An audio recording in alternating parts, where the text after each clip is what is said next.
Katz. Salut, c'est Juliette Katz. Bienvenue dans le podcast, l'émission qui refuse de se taire et qui donne la parole aux personnes qui n'ont pas l'habitude de la prendre. Ici, je donne les thématiques, mais je découvre les histoires de mes invités en même temps que vous. Des sujets qui divisent, aux vérités qui dérangent.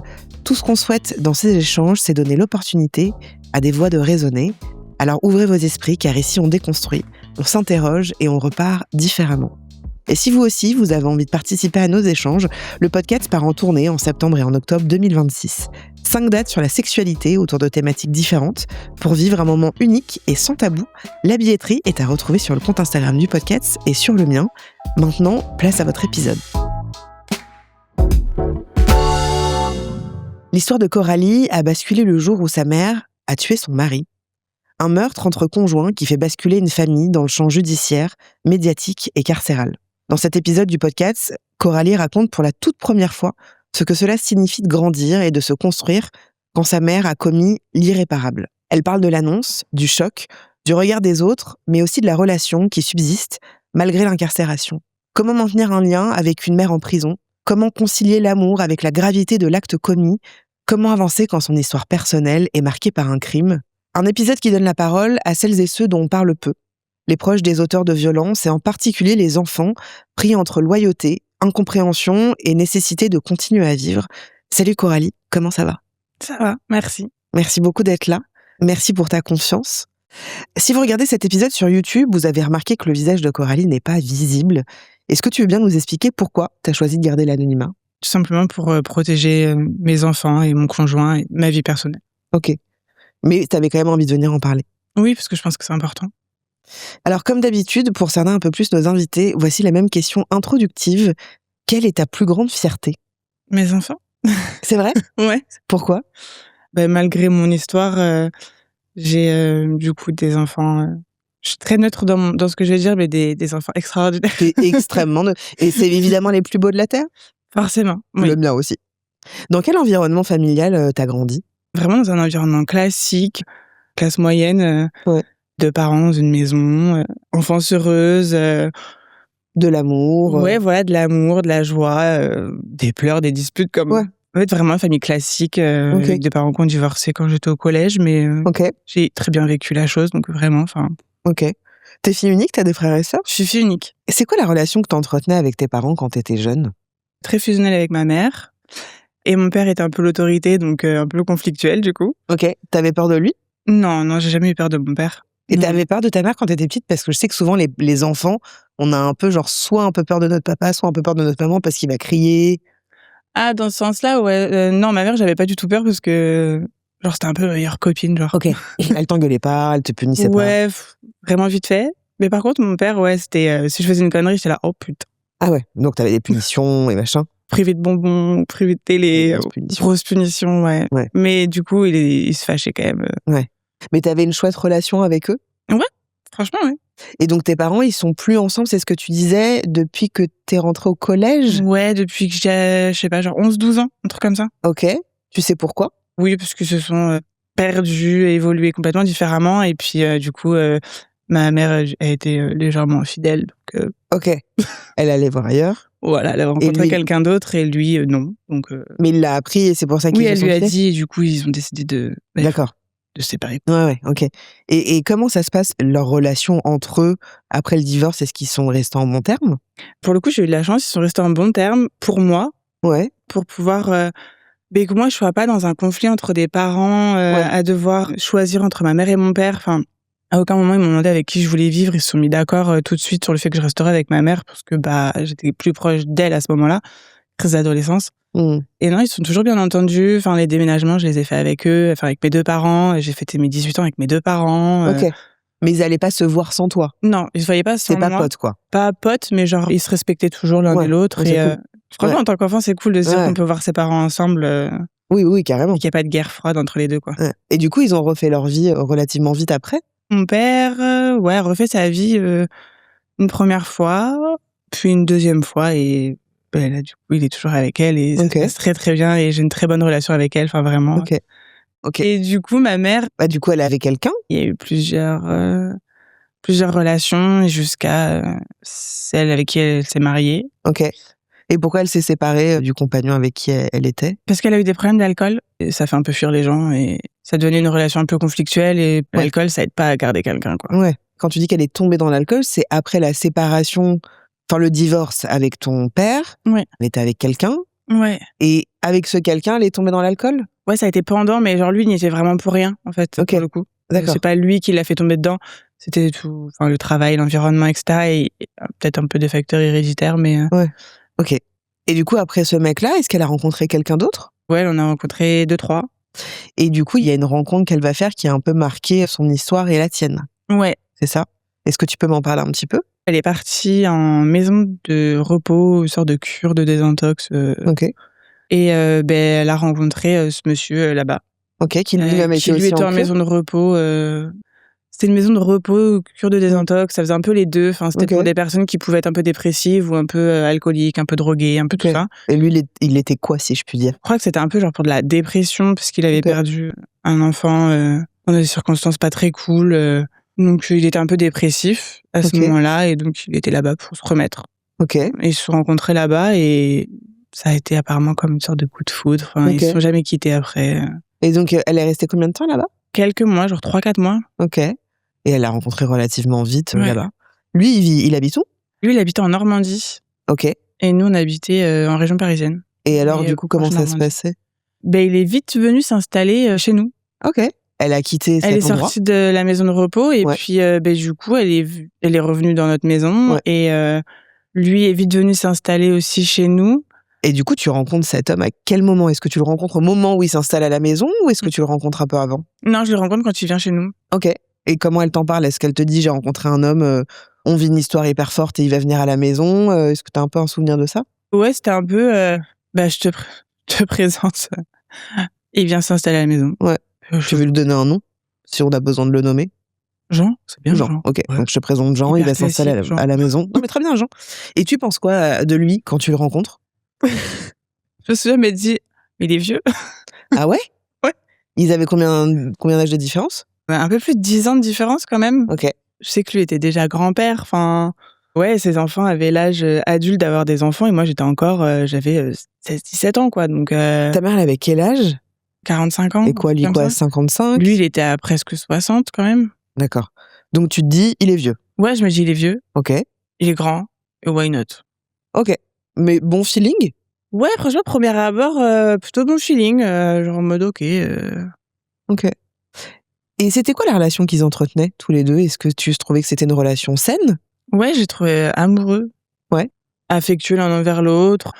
Il y avait quelques disputes et tout, mais je trouvais que ça allait au début. Au début? Ouais. Au fur et à mesure, c'est un peu dégradé. C'est quoi au fur et à mesure? C'est au bout de combien de temps? Un peu moins d'1 an. Il y avait toujours l'alcool qui était présent, donc ok, forcément ça l'a pas quitté. Ouais, non, ça l'a pas quitté, toujours en fait. Ok. Ça ramène un peu des problèmes, un peu des disputes. C'était quelqu'un qui au final était très carré, très strict. Enfin voilà, moi il y avait des choses où moi j'avais été élevée d'une certaine façon, lui trouvait que c'était un peu trop laxiste. Ouais. Et donc ça a commencé à mettre un peu des conflits. Et parce que ta mère, elle était plutôt cool. Ouais, ma mère était plutôt cool. Enfin, le truc un peu bête, mais genre le dimanche matin, comme tout adolescent, tu te lèves grave tard parce que t'es sorti la veille. Et ma mère me laissait dormir et prendre des fois mon petit-déj dans mon lit. Ouais. Et pour lui, c'était genre un manque d'éducation totale. Enfin. Et du coup, il faisait quoi? Il venait dans ta chambre ou non, il lui disait elle. Ah, il lui disait elle, mais ouais, il venait pas s'engueuler, toi? Non. Ok. Et quand tu dis que ça s'est dégradé, c'est que donc il s'engueulait, mais est-ce qu'il y avait d'autres choses? Est-ce qu'il était violent avec elle, ou c'était vraiment uniquement de l'ordre des engueulades? Non, c'était vraiment genre que des engueulades, des menaces de partir, mais pas de violence physique. Vraiment des engueulades où ouais, c'était quand même ça criait fort. Mais c'était pas que une histoire d'éducation. Non, il y avait l'histoire d'alcool, il y avait que soi-disant elle s'habillait beaucoup trop aguicheuse pour aller au travail. En fait, ma mère s'habillait en tailleur pour aller travailler. Elle travaillait en bureau sur Paris. Donc, elle avait vraiment le style un peu genre businesswoman, un peu genre les chaussures assorties avec le sac à main, le tailleur, le manteau. Enfin, ouais, vraiment. Et puis au pire, elle fait comme elle veut de s'habiller. Oui, voilà. Ouais. Et donc, toi, t'as assisté, t'entendais tout ça? Ouais, j'ai assisté, j'entendais, et je voyais ma mère de moins en moins bien s'habiller, si on peut dire. Ah oui. Et de plus en plus laisser ses tenues un peu de côté, changer sa façon de s'habiller, et se maquiller un peu moins. Ouais. Tu sentais qu'il avait une sorte d'emprise sur elle? Ouais, de ouf. Ah ouais. Ouais.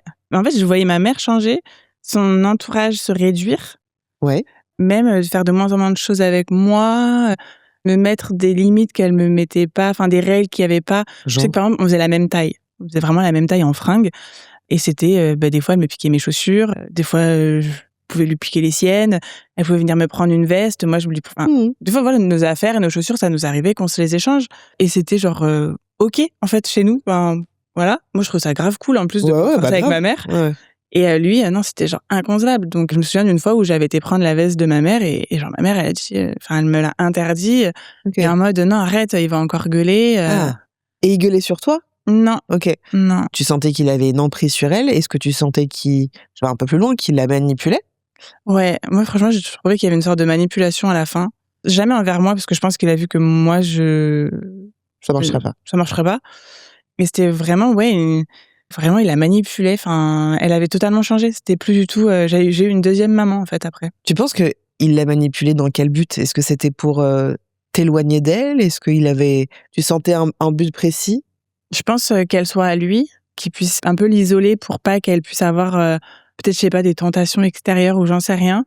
Il était jaloux? Ouais. Il avait l'air, quoi, dans ce que tu racontes. Ouais, il était jaloux. Hein. Ouais, possessif et tout.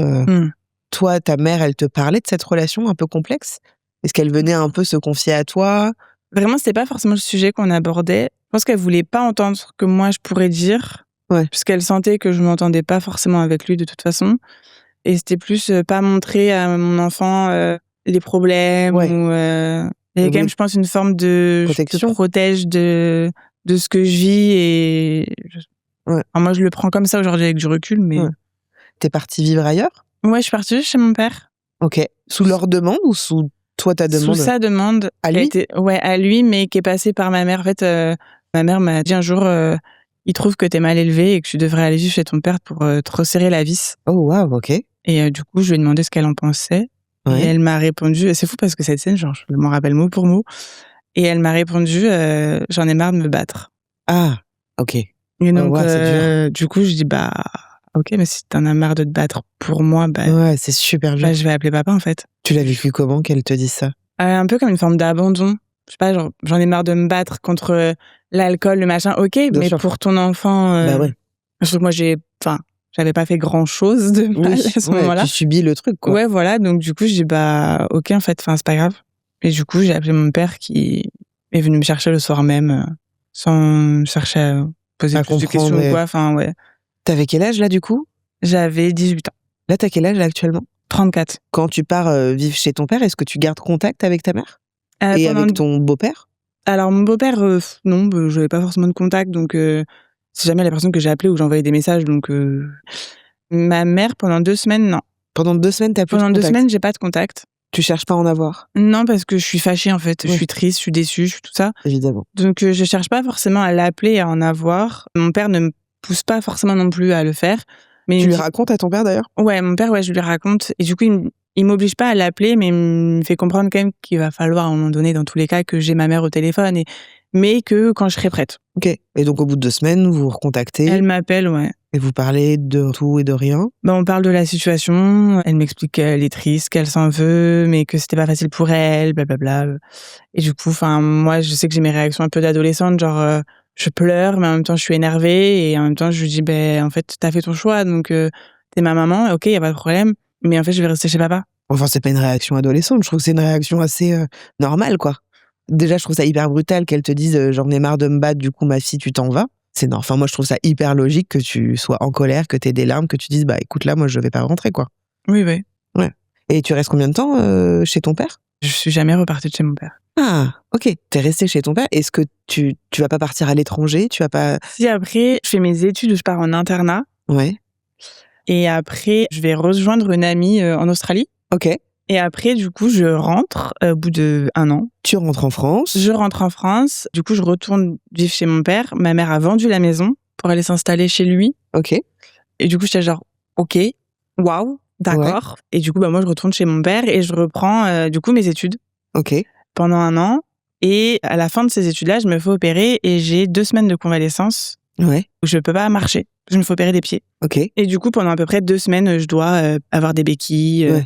Je dois descendre des escaliers sur des fesses et tout. Et en fait, ma mère me propose de faire ma convalescence chez elle. Je vais aller chez son mec. Voilà. Ouais. Je me dis, allez, why not, quoi. Pourquoi Ouais. pas, ça peut être cool d'être avec ma mère aussi pendant Ouais. 2 semaines, la retrouver. Et en fait, ces 2 semaines-là, glaciales.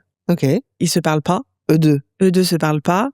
Ils ne me parlent pas. Genre, c'est limite un fantôme dans la maison. Je suis transparente. Genre, Tu devais te sentir mal à l'aise, quoi. hyper mal à l'aise, très étrange, un peu comme situation. Mais je sais qu'un mois après, je pars aux États-Unis. Je trouve une opportunité de réaliser, entre guillemets, genre mon rêve. Et je pars presque 1 an et demi aux États-Unis. Ok. Travailler. Et quelle relation t'entretiens avec ta mère quand t'es à l'étranger? Quand je suis partie aux États-Unis, j'avais franchement une bonne relation. La veille de mon départ, on a passé la nuit, je me souviens, à l'hôtel de l'aéroport, toutes les deux en mode soirée mère-fille. On a pris des vidéos, on se tapait des grosses barres. Ok. Tu lui as un peu pardonné? Ouais, je lui ai pardonné, je suis passée à autre chose. J'ai plus ou moins compris qu'en fait, c'était vraiment très compliqué, sa situation, que ce soit psychologique, que ce soit la santé, etc. Je sais à ce moment-là, elle était en arrêt. Du coup, elle travaillait plus trop à cause de ses soucis d'alcool, toujours, qui étaient là. Donc, en fait, je me focus un peu sur moi, sur ce que j'ai envie de faire. Et j'ai mon père quand même qui est à côté et qui me soutient énormément, qui me pousse et qui me fait relativiser énormément de choses. Donc, ouais.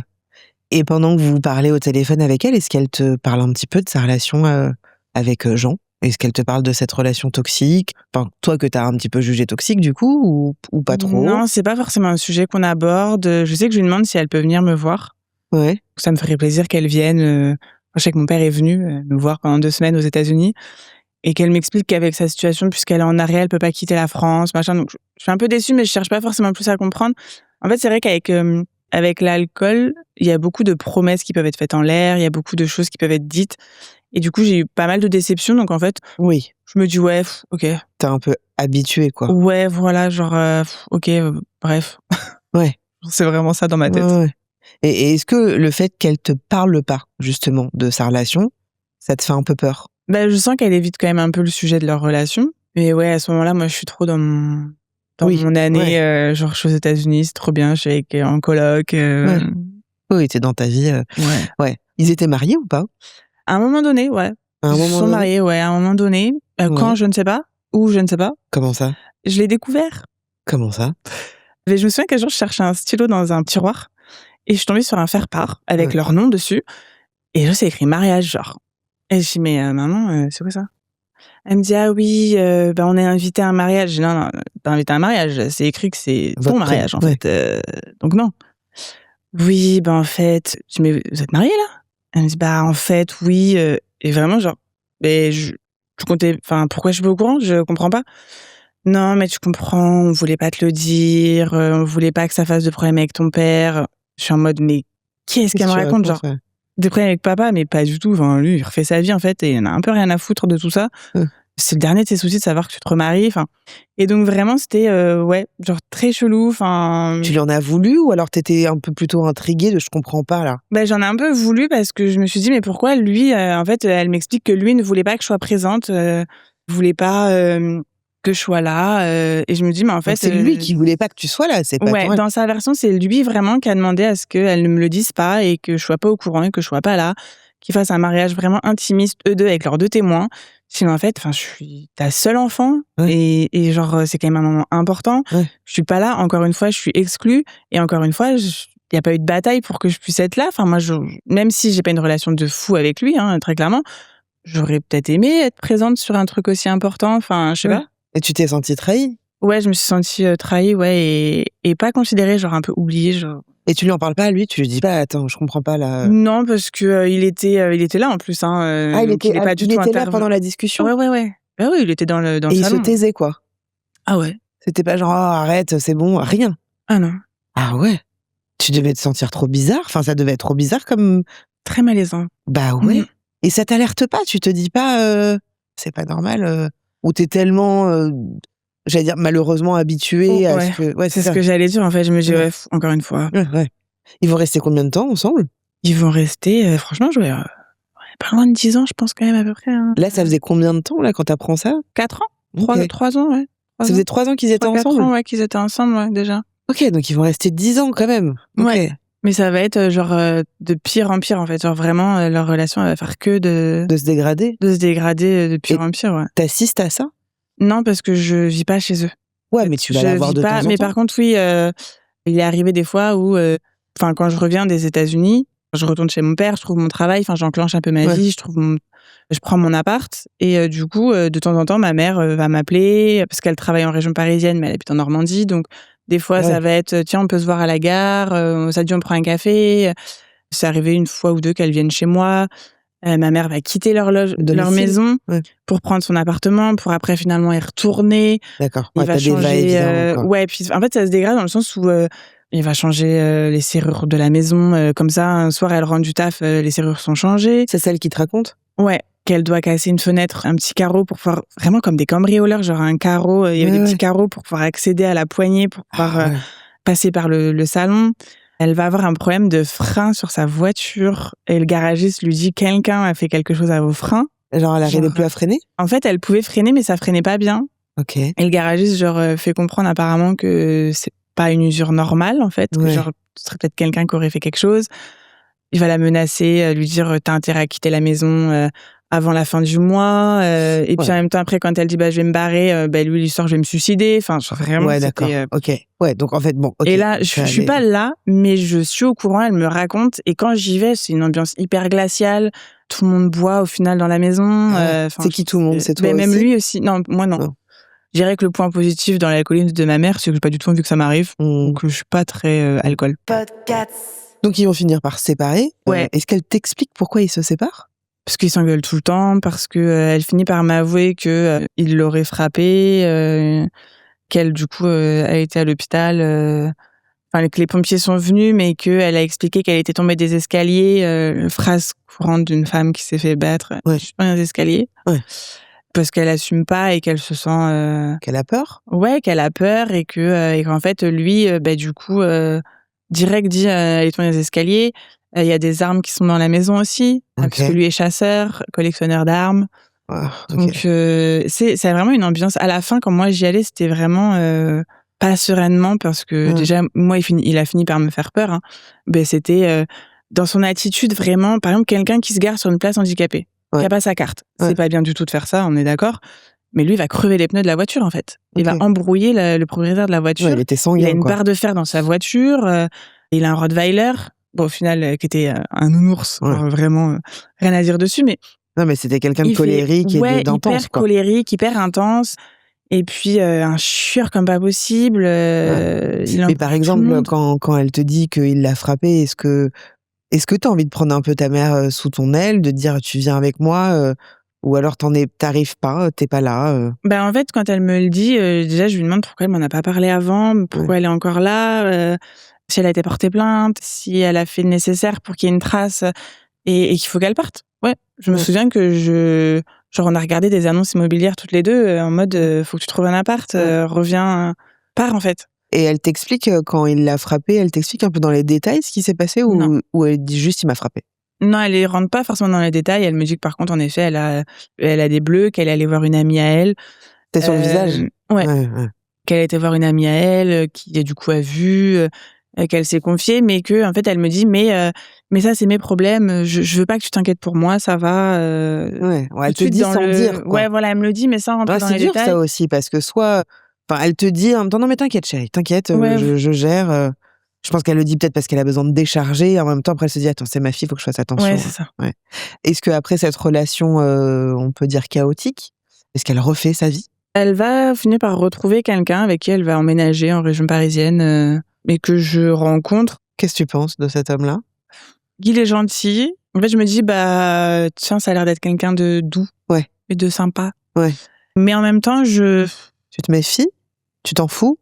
Ouais, je creuse pas. En fait, j'ai un peu arrêté au fil des années de trop m'intéresser à ces trucs-là, à trop m'intéresser à sa vie, etc. Je me dis, ok, elle a rencontré quelqu'un, il a l'air sympa, ok. Je cherche jamais trop à creuser les trucs, au final, dans la vie de ma mère. Tu sais pourquoi, avec le recul ? En fait, je pense qu'elle m'a tellement menti aussi, tellement caché de choses, qu'en fait, je mets plus trop d'importance à ce qu'elle va me raconter pour être le moins déçue possible. C'est peut-être une façon pour moi un peu de me protéger, en fait, de me dire, ok. Elle t'a présenté quand même plusieurs hommes. Ouais.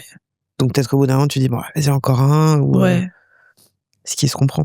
Est-ce que t'as l'impression que, de ce que tu vois, la relation, elle paraît plus saine qu'avec le précédent ? Ouais, pour le coup, elle paraît vraiment plus saine et beaucoup plus safe. Ok. Aussi. Ok. Est-ce que tu sais où est-ce qu'il est, l'ex-mari de ta maman à ce moment-là? Qu'est-ce que tu sais de lui? Ils sont toujours mariés, il est toujours dans sa maison. Ah, ils sont toujours mariés? Ouais, ils sont Ah, ils ont toujours pas mariés. divorcé? Non, Ok. non. Le divorce serait en cours à ce moment-là. D'accord. Mais lui est pas totalement encore. Le divorce avec son ex-femme n'est pas totalement encore terminé, en fait. Ok. Au niveau de la paperasse, des biens, des trucs comme ça, enfin tout ce qui est administratif. Donc c'est un peu voilà. Et Moi, quand elle me raconte tout ça, je me dis c'est encore un bourbier administratif. Je comprends rien à ces trucs-là. Ok, d'accord.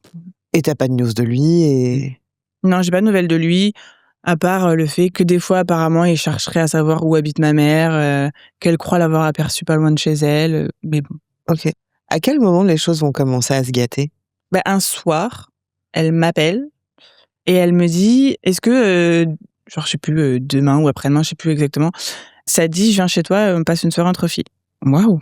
Bah, vas-y, carrément, allons-y. Mais je me souviens que par contre, j'appelle ma meilleure amie après. Que tu dis trop bizarre? Ouais. Ok. J'appelle ma meilleure amie et je lui dis meuf, grave chelou, ma mère vient de m'appeler, elle veut passer une soirée fille chez moi, genre. Ouais. Ok. Et ma mère vient du coup et elle m'annonce que potentiellement je risque d'être contactée par la police puisque son Jean a disparu. Il a quitté la métropole avec une nouvelle femme, il a tout plaqué. Et du coup, personne ne le retrouve, donc potentiellement, je risque d'être contactée par la police qui le cherche, en fait, pour savoir un peu où il est, quoi. Ça, c'est combien de temps après leur séparation? 1 an? Ok. Ouais, à peu près 1 an, ouais. Donc, quand elle te dit ça pendant cette soirée fille, tu réagis comment? Grave chelou. Vraiment, genre, je réagis en mode quoi? C'est quoi cette histoire? Comment ça, il a disparu? Comment ça, il est parti? Ouais, ok, d'accord. Tu cherches Encore pas une plus fois, loin, quoi. ouais, bon, vas-y, ok. Ça te saoule, ça me quoi. concerne pas, en fait. Pourquoi moi, je serais contactée? J'ai pas de lien avec lui, je l'appelle pas. Je crois que j'ai même pas son numéro dans mon téléphone, tellement pour moi, c'est... Ouais. Donc, ouais, ok, de toute façon, ils me contactent, ils me posent... Qu'est-ce que je leur dis? Ok. Et du coup, t'es convoquée par la police. Du coup, je suis Combien appelée. de temps après cette soirée entre filles? Je sais pas, 1 mois peut-être. Ok. Grand max 1 mois, je suis appelée. Est-ce que pendant ce mois-là, enfin jusqu'au moment où il t'appelle, t'y penses ou même pas? J'appelle ma meilleure amie. Je lui dis putain, parce qu'elle me demande alors la soirée avec ta mère, c'était comment? Parce que elle connaît ma mère depuis qu'on est toute petite, donc. Ok. Et je lui raconte et je lui dis ouais, apparemment je vais te contacter, il aurait disparu et tout. Ah ouais, putain, grave chelou. Et en fait, elle a l'air enfin, sa mère travaille dans tout ce qui est juridique, droit, etc.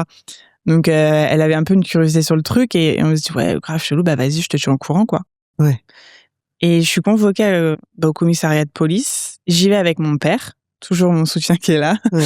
Et quand je suis accueillie, déjà les gendarmes, pour l'anecdote, pensent que c'est mon avocat. D'accord. C'est juste mon père. Et du coup, m'annonce que vous savez pourquoi vous êtes là? Je dis bah oui, pour disparition inquiétante. Oui, et puis suspicion de meurtre, madame. Donc déjà, moi j'ai un premier genre mais pas du tout ce qui était prévu. Enfin, ok. Donc je suis interrogée pendant 4 heures. Parce qu'au-delà de 4 heures, ça passe une garde à vue. Et moi, j'étais pas en garde à vue. Ah d'accord, ok. J'étais en convocation. Ok. Donc je suis interrogée pendant 4 heures par 2 policiers qui au final me posent 46 000 questions de ma naissance à surtout ma mère, tout, enfin vraiment genre plein de questions. Clairement, je crois que j'ai le cerveau un peu citronné à la fin, genre j'ai été pressée dans tous les sens. Et tu leur dis quoi aux policiers à ce moment-là?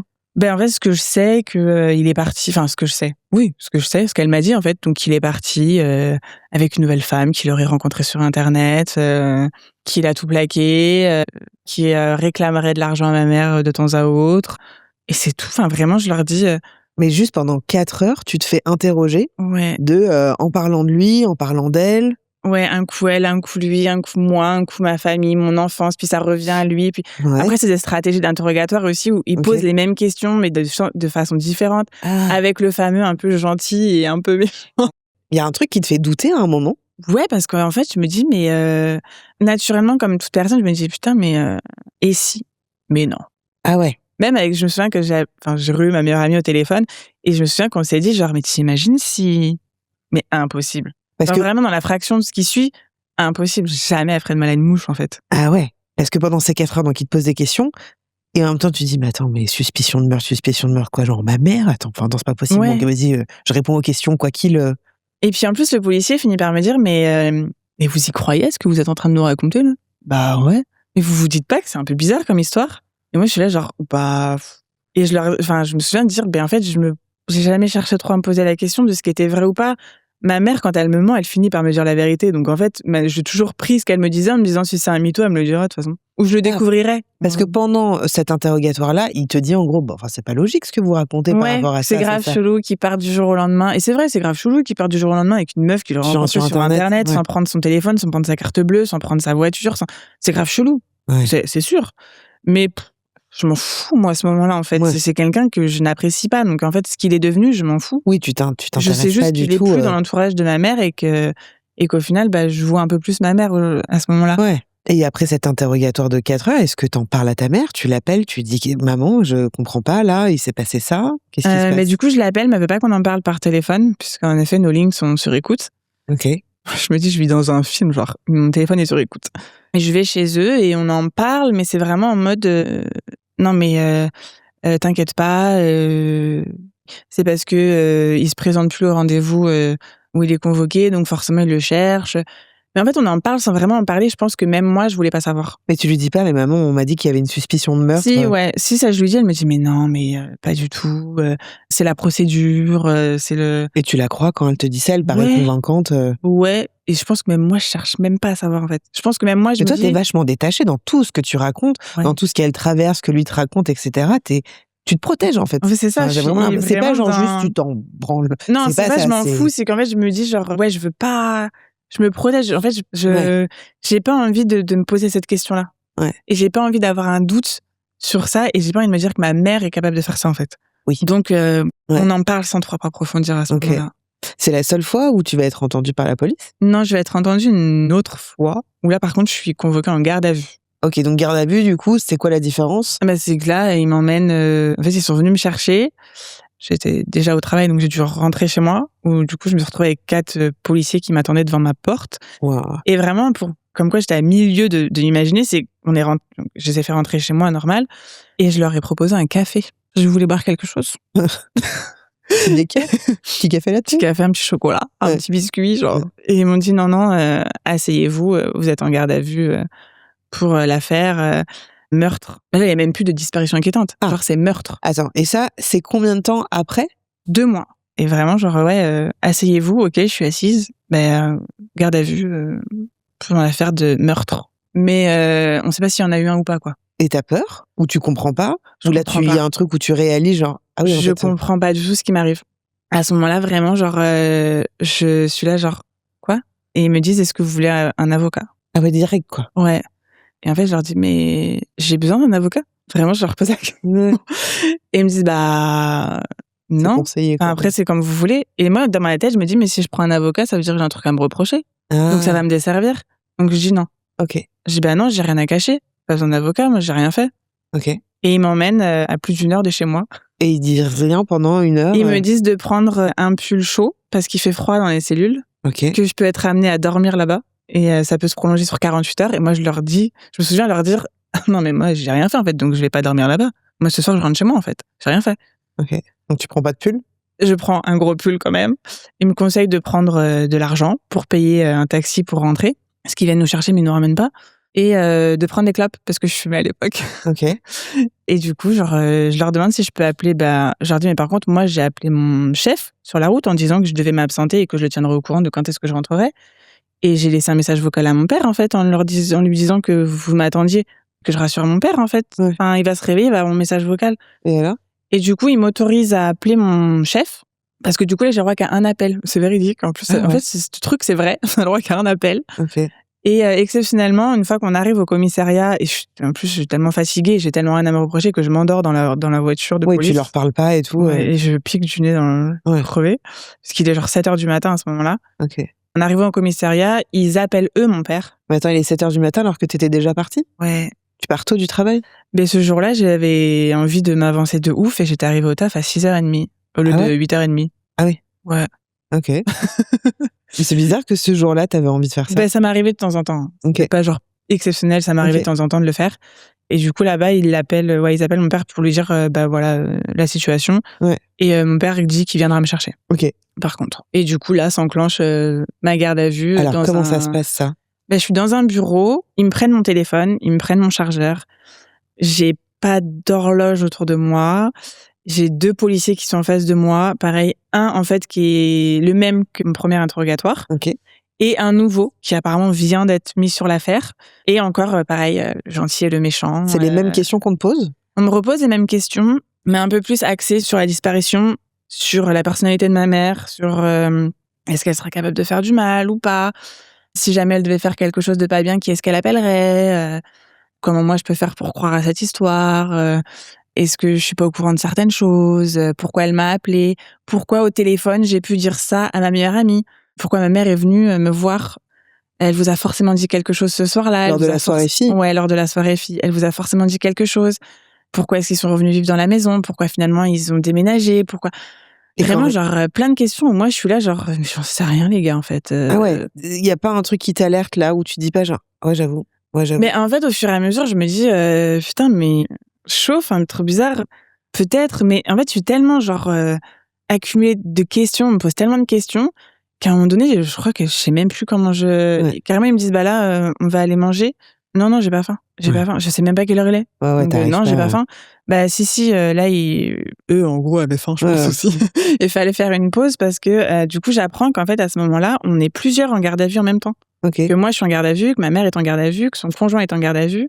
Que la fille de son conjoint est en garde à vue. Ça dure combien de temps, tout ça? Moi, du coup, ça a duré jusqu'à 18h, 18h30. Donc de 7h, 8h quoi, à 18h. La garde à vue, ouais, je suis interrogée pendant tout ce temps-là. J'ai juste une pause à un moment donné pour manger, où du coup, là, on me met dans une cellule, où je me mets à pleurer. Je me souviens que je me suis recroquevillée, je suis toute seule dans la cellule, par chance. C'est comment cette cellule? Il y a un matelas au sol, c'est petit, on me demande d'enlever mes chaussures. Vraiment, je suis en chaussettes avec mon gros pull. C'est une porte ou c'est des barreaux? C'est une grosse porte avec une petite fenêtre en haut, là, pour qu'ils puissent regarder à l'intérieur. Ok. Mais c'est une grosse porte blindée qui, en effet, fait du bruit quand elle est fermée, quoi. Ok. Et je me souviens, je m'assois sur ce petit matelas qui est dans le coin de la pièce, avec une fenêtre à barreaux un peu au-dessus. Ça dure combien de temps, ça? Je sais même pas. En fait, je savais pas du tout l'heure, donc je pense que ça doit durer 1 heure. Parce que je finis par m'endormir en pleurant. Tu pleurais pourquoi? Parce que j'étais là, mais qu'est-ce qui m'arrive? Qu'est-ce que je fous là? Mais est-ce que ma mère, elle a vraiment tué quelqu'un? Pourquoi elle aurait fait ça? Mais elle a pas fait ça. Et si elle l'a fait, pourquoi elle me l'a pas dit? Mais je comprends pas. Qu'est-ce que je fais là? Pourquoi je suis là? Enfin, vraiment, je remets limite toute ma vie en question, un peu en mode, mais qu'est-ce qui se passe, quoi? Qu'est-ce que j'ai fait? Même moi, à la fin, je commence à me dire, mais qu'est-ce que j'ai fait pour mériter ça? Enfin, si c'est vrai ce qu'il me raconte, comment est-ce que j'ai pas pu le voir? Enfin, est-ce que vraiment je suis trop naïve de croire tout ce d'avoir cru? Est-ce que j'aurais pas pu le voir? Est-ce que j'aurais pas pu faire quelque chose? Bah, à un moment donné, je me demande si même moi, j'aurais pas pu faire quelque chose pour éviter tout ça. Enfin, Et en même temps, tu sais pas de quoi on parle, et en même temps, mais non. Elle se termine comment, cette garde à vue? Elle se termine où, à un moment donné, il y a un policier qui me raconte un scénario. En fait, il me dit, écoutez, je vais vous raconter un scénario et vous allez me dire ce que vous en pensez. Donc là, il me raconte son truc et il me dit, du coup, vous en pensez quoi? Et moi, je le regarde, je dis, mais waouh, c'est un film d'horreur, votre truc. Et il me regarde droit dans les yeux de but en blanc, c'est les aveux de votre mère. Et je m'effondre. Tu souhaites pas entrer dans les détails des aveux de ta maman par respect pour la famille du défunt, et franchement, c'est vraiment tout à ton honneur. Mais pour qu'on comprenne la gravité des faits, il faut préciser qu'il ne s'agit pas d'un simple homicide, puisque des actes post-mortem d'une extrême gravité ont été commis. C'est-à-dire que le corps a été découpé et calciné. Du coup, tu le vis comment d'apprendre tout ça? Je pleure. Je pleure toutes les larmes de mon corps. Et je comprends que c'est vrai. Et en fait, ouais. Là, j'entends et j'assimile et je réalise qu'en fait, en fait, c'est vrai tout ce qui me posait comme question depuis le début, que ma mère a vraiment fait ça. Est-ce qu'à ce moment-là, tu comprends pourquoi elle l'a fait? Ou juste il te décrit ce qui s'est passé? Non, il me décrit que ce qui s'est passé. J'ai juste les faits. Pourquoi? Je sais pas pourquoi, avec les détails dont je me serais passée. Et vraiment, où moi, je me dis, mais pourquoi elle me l'a pas dit? Pourquoi l'avoir caché 2 ans? 2 ans? Ça faisait 2 ans que ça s'était passé. Donc pourquoi me l'avoir caché pendant 2 ans? Pourquoi m'avoir rien dit? Pourquoi elle m'a pas prévenu? On aurait pu.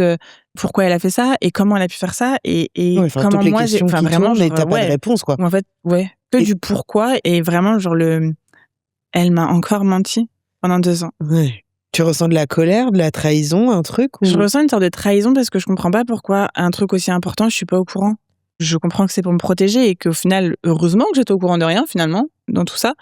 Mais à l'instant T, je m'effondre. Mon monde s'écroule, en fait, à ce moment-là.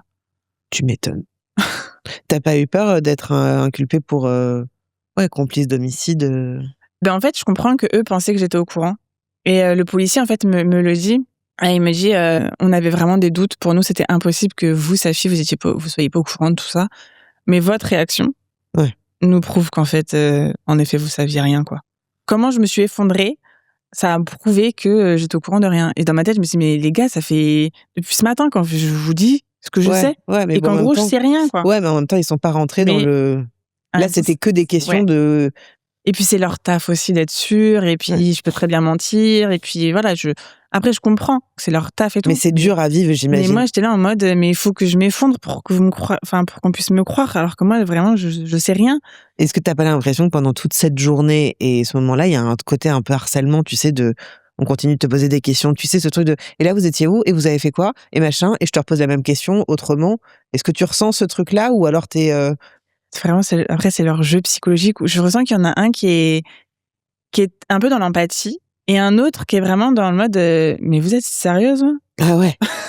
Ok, Ouais. d'accord. Genre, mais vous croyez ce que vous dites là? Encore une fois, mais même ça se voit sur les petites pauses. Je pouvais faire des sortes de pauses pour aller fumer une clope. Bah, il y en a un, il me laissait allumer ma clope toute seule et l'autre, non, quoi. Ok. Je savais surtout pas que je sur prenne tes le briquet côtes, dans mes mains, quoi. ouais. Donc c'était vraiment genre deux atmosphères où, avec le recul, je sais que c'est leur métier, c'était comme ça.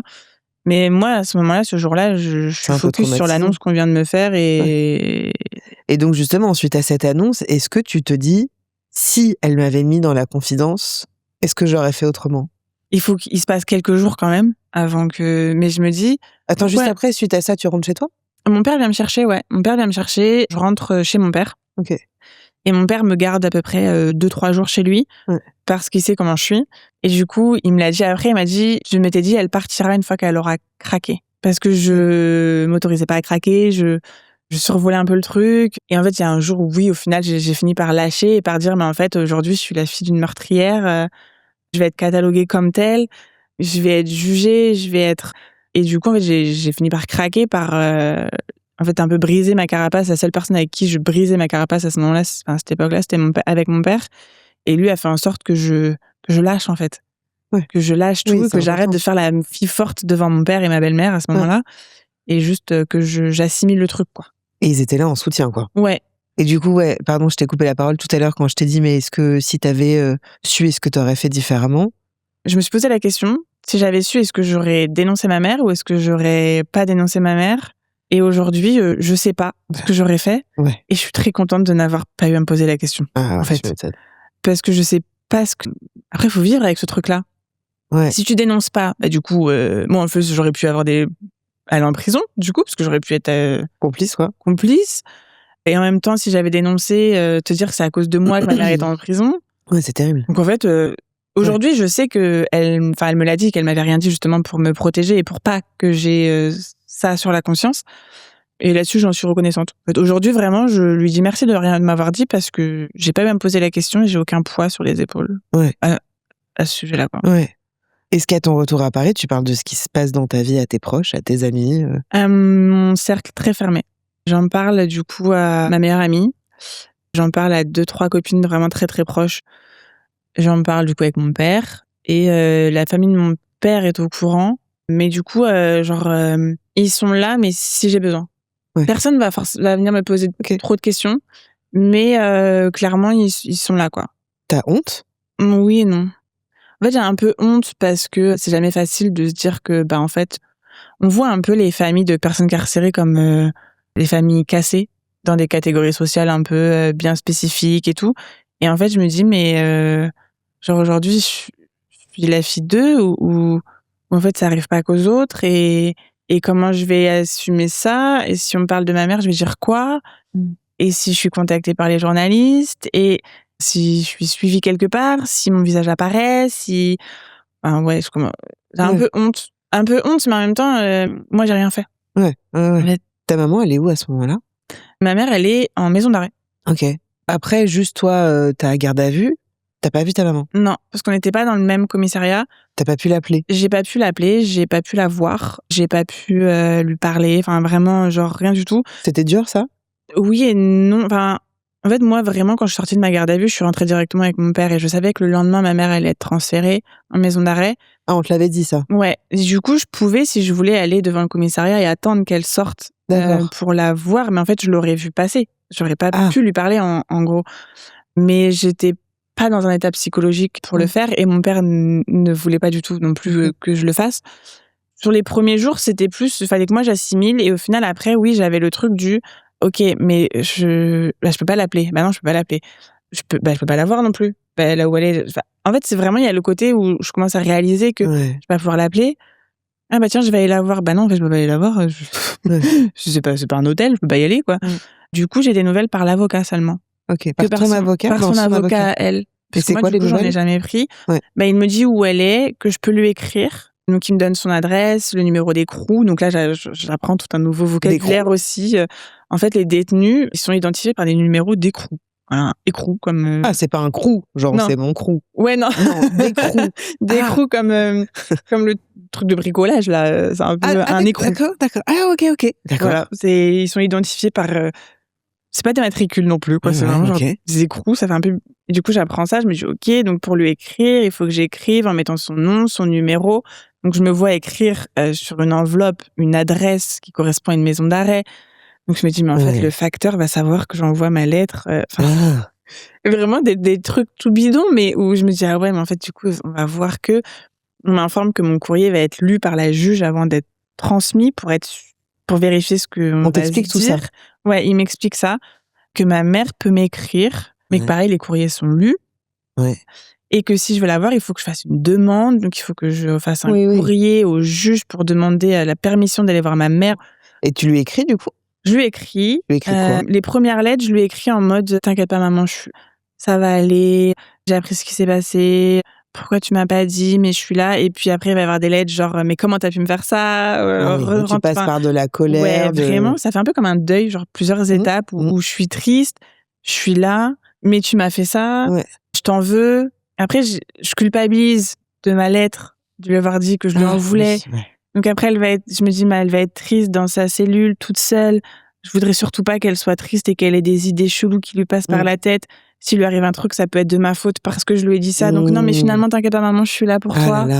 Parce qu'après, il y a eu un peu un schéma de culpabilité dans un peu toute mon enfance, même si j'ai eu une enfance heureuse, mais ma mère a des petits côtés un peu me faire culpabiliser. Donc, c'est vrai ouais. Elle a toujours été comme ça, un peu... Ouais, par exemple, quand on se disputait, c'était « Non, mais de toute façon, t'es la petite fille la plus malheureuse du monde », des trucs que j'avais jamais dit. Et au final, moi, je me sentais coupable à chaque fois. Ça a été un peu mon schéma. Ok.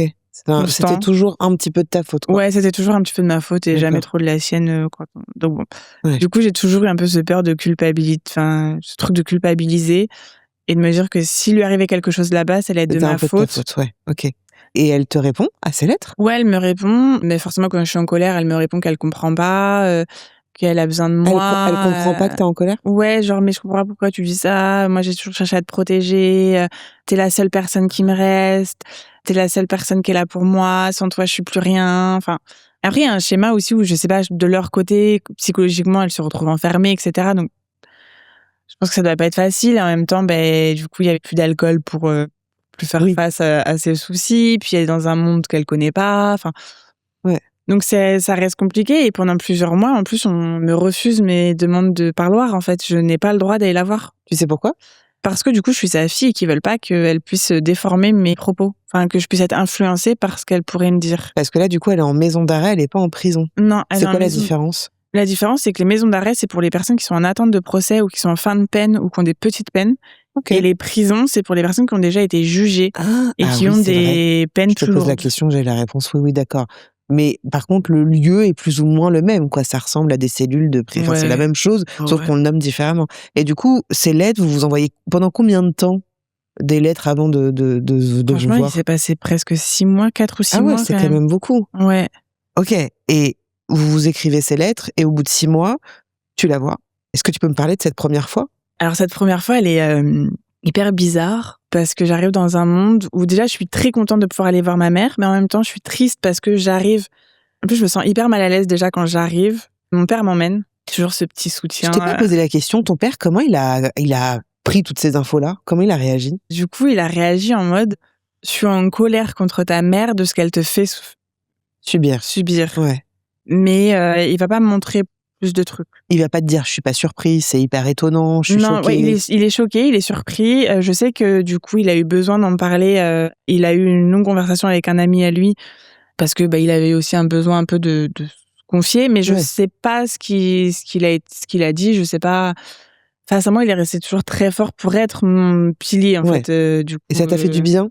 Ouais, ça m'a fait énormément de bien. Ouais, ça m'a fait énormément de bien. Et c'est vrai que toutes ces épreuves font que mon père, plus jeune, c'était l'autorité et un peu mon conflit, genre. Oui. Et aujourd'hui, mon père, c'est l'inverse, quoi. Ouais, aujourd'hui, mon père, c'est mon pilier et c'est, je pense, grâce à lui. Genre, c'est. Vous avez pas l'image, mais elle met la main très haut. Ouais. Ok, donc c'est lui qui t'amène à ce parloir. Ouais. Ok, et alors du coup, comment ça se passe? Donc t'es un peu mal à l'aise parce qu'à la fois t'es contente de la voir, mais en même temps c'est un lieu quand même... Déjà, genre, je me dis, genre, moi, je vais rentrer dans une prison. Enfin, même si c'est une maison d'arrêt, franchement, ça ressemble à une prison, c'est la même chose. Enfin, je me dis, ok, je vais rentrer là par la petite porte avec un sac de vêtements. Pour elle? C'est elle qui te demande ça ou c'est elle te demande des vêtements spécifiques de ramener des vêtements, ouais. Et ces vêtements, du coup, tu en as acheté ou j'en ai acheté, ouais, parce que sa maison est sous scellée, donc j'ai absolument pas accès à ses affaires. Et je me retrouve à respecter un certain nombre de règles. Pas de vêtements bleu marine, pas de capuche, pas de... Pourquoi pas bleu marine?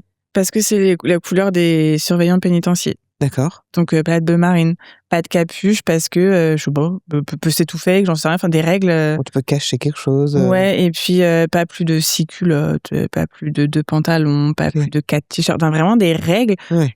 Genre un peu comme les listes de vêtements pour aller en colo de vacances. Ouais, c'est ce que j'allais dire. Ouais. Mais et donc ça me fait bizarre parce que je me dis, je rentre là-dedans. Je voyais ça à la télé ou dans la rue ou dans des reportages. Et en fait, je me retrouve à faire des choses que je voyais à la télé. Oui, t'es encore en train de process le truc de... Ouais. Wow, ok.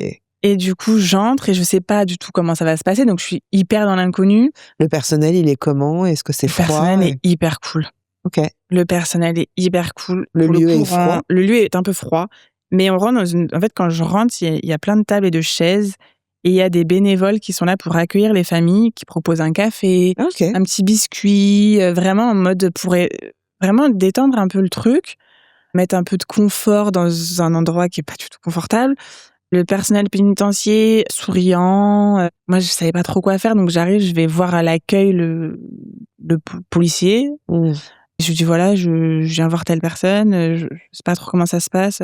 Ah oui, on va vous appeler, allez vous asseoir là-bas, prenez un café si vous voulez, on va appeler d'ici 10 minutes, on va t'expliquer. Donc vraiment cool. Et en même temps, les autres familles autour voient que je sais pas trop ce que je fous là.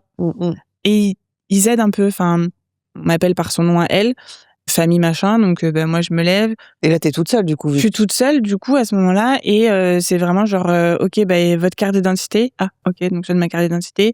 Allez là-bas, prenez un jeton, mettez vos affaires dans un casier. Et puis il y a un couple qui me dit faut mettre votre téléphone aussi, prenez la clé, machin, enfin, qui m'aide un peu. Je passe sous un détecteur de métaux après. Puis on traverse une cour, puis un deuxième détecteur de métaux où là on me demande ce que j'ai dans la poche. D'un coup, je suis stressée parce qu'on me dit mademoiselle, attendez, c'est quoi dans votre poche? Et je me dis c'est un paquet de mouchoirs. J'avais pris un paquet de mouchoirs parce que je vais aller chialer. Et après, je me retrouve à passer à travers des barrières. Mais on doit attendre que quelqu'un enclenche l'ouverture de la porte pour pouvoir... C'est tout un processus. Et du coup, ça fait tout un truc. Et après, on se retrouve dans une pièce avec des grands bancs où vraiment, il y a une porte de chaque côté de la pièce. Ok.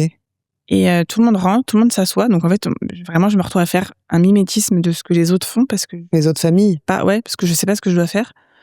On ferme une porte et après, on entend des gros bruits de clés qui ouvrent l'autre porte. Ok.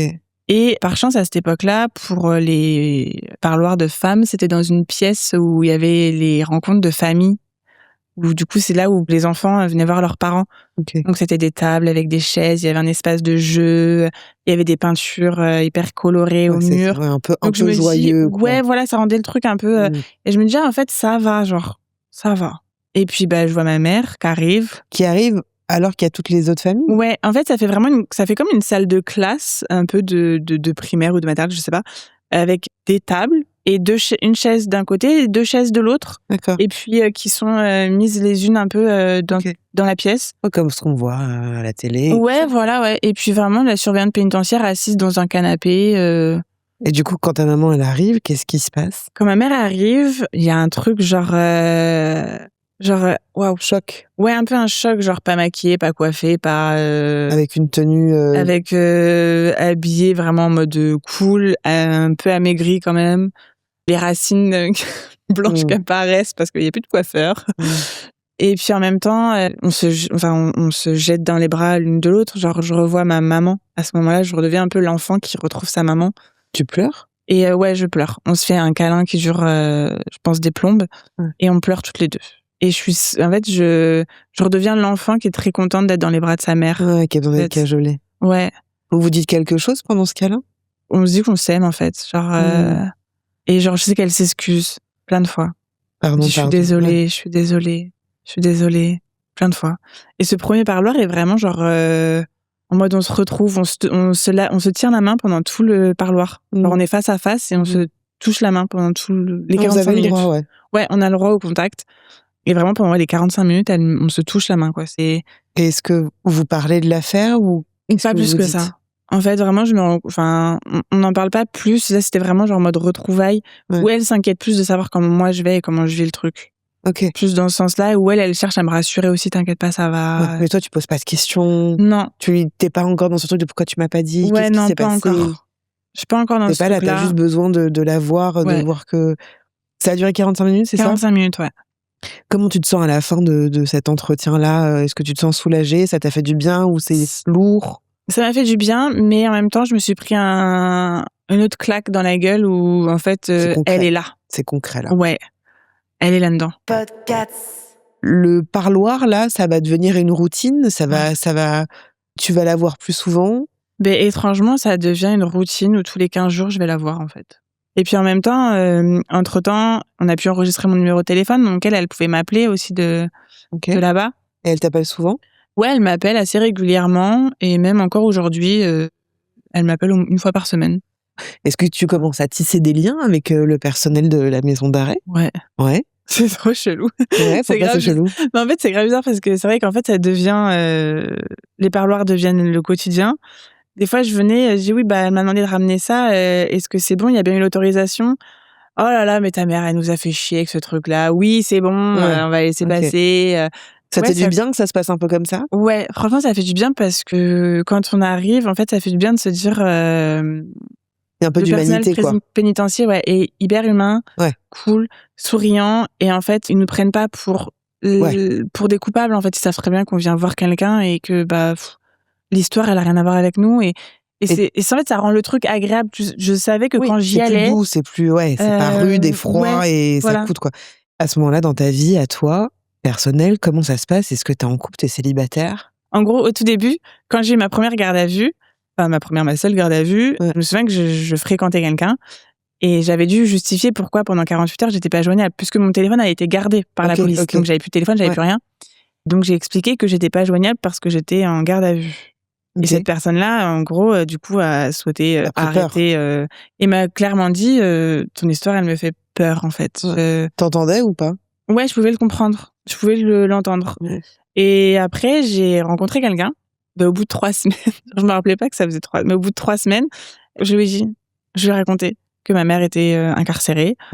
Et en fait, je l'ai fait tôt parce que je m'étais dit, ok, moi, je sens que je peux grave m'attacher à lui. Donc, s'il veut partir, c'est maintenant, en fait. Là, je te pose les faits. La porte est là. Si tu veux la prendre, prends-la maintenant et pas une fois que moi, je suis amoureuse. Oui, non, bien sûr. Et t'appréhendes sa réaction quand tu décides de lui parler? Vu que je sais qu'il y a déjà une personne qui est partie à cause de ça, je me dis à tout moment il peut prendre peur en fait et me dire oh là là non trop de problèmes ton truc. Et du coup? Et en fait totalement l'inverse. Il me dit écoute, ok, mais moi je pense que ta mère c'est quelqu'un de bien parce que pour avoir élevé une fille comme toi, c'est que forcément ta mère c'est quelqu'un de bien et ta mère c'est pas toi. Donc je reste. Et j'ai fait ok. C'est un petit green flag. Ouais, grave. Là, j'ai ok, cool. Et du coup, est-ce que ta belle famille, si je puis dire, est au courant de cette histoire? Ma belle famille, est totalement au courant de cette histoire. Je leur ai annoncé à un barbecue l'été. Donc ouais, ça faisait déjà plusieurs mois qu'on était ensemble. Et une fois, je lui ai demandé, mais qu'est-ce que tu dis à tes parents d'ailleurs? Parce que moi, quand j'allais voir ma mère, lui, il allait les voir. Okay. Je dis, mais tu dis quoi à tes parents? Et il me dit, ouais, bah, je dis que tu vas avoir une copine.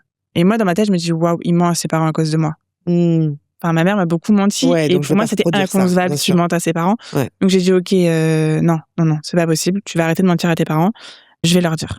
Ok. Et donc à ce barbecue? Je leur dis. Et pareil, j'ai grave peur. Tu leur donnes des détails ou tu restes vague? Non, la première annonce, je reste plutôt quand même assez vague. Je donne pas les détails. Tu dis meurtre? Je dis meurtre, ouais. Okay. Je dis qu'elle est en prison pour meurtre de son ancien conjoint. Je leur dis que c'est par légitime défense parce que j'ai quand même ce besoin de... Que t'y es pour rien. Ouais, que je suis pour rien et que c'est pas un monstre. Ta maman? Ouais, que ma mère, c'est pas un monstre et que pour le coup, c'était pour se défendre. Justement, j'aimerais bien revenir là-dessus parce que pour se défendre, parce que justement, on n'en a pas parlé, à quel moment vous avez vraiment discuté des faits? Et parce que, encore une fois, moi, dans tout ce que tu me racontes, je ne sais pas pourquoi elle l'a fait. Oui. Ben, on en a discuté lors d'un parloir. C'était pendant le Covid. Vous en êtes mis à en parler au bout de combien de temps de parloir? Je pense, ouais, 2-3 mois quand même de parloir. Ouais, parce que moi, c'est un truc que j'avais peur d'aborder aussi un peu. Pourquoi? Parce que je savais que ça pouvait lui faire de la peine. Et en même temps, il y avait des choses que j'avais peur de savoir, en fait. Pourquoi t'avais peur de savoir ces choses-là?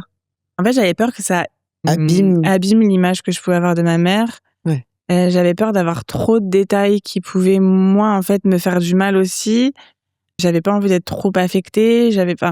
Concrètement, on va pas se mentir, avec tout ça, j'ai fini par aller voir un psy quand même pour normal, du coup réussir à gérer tous ces trucs-là. Bien sûr.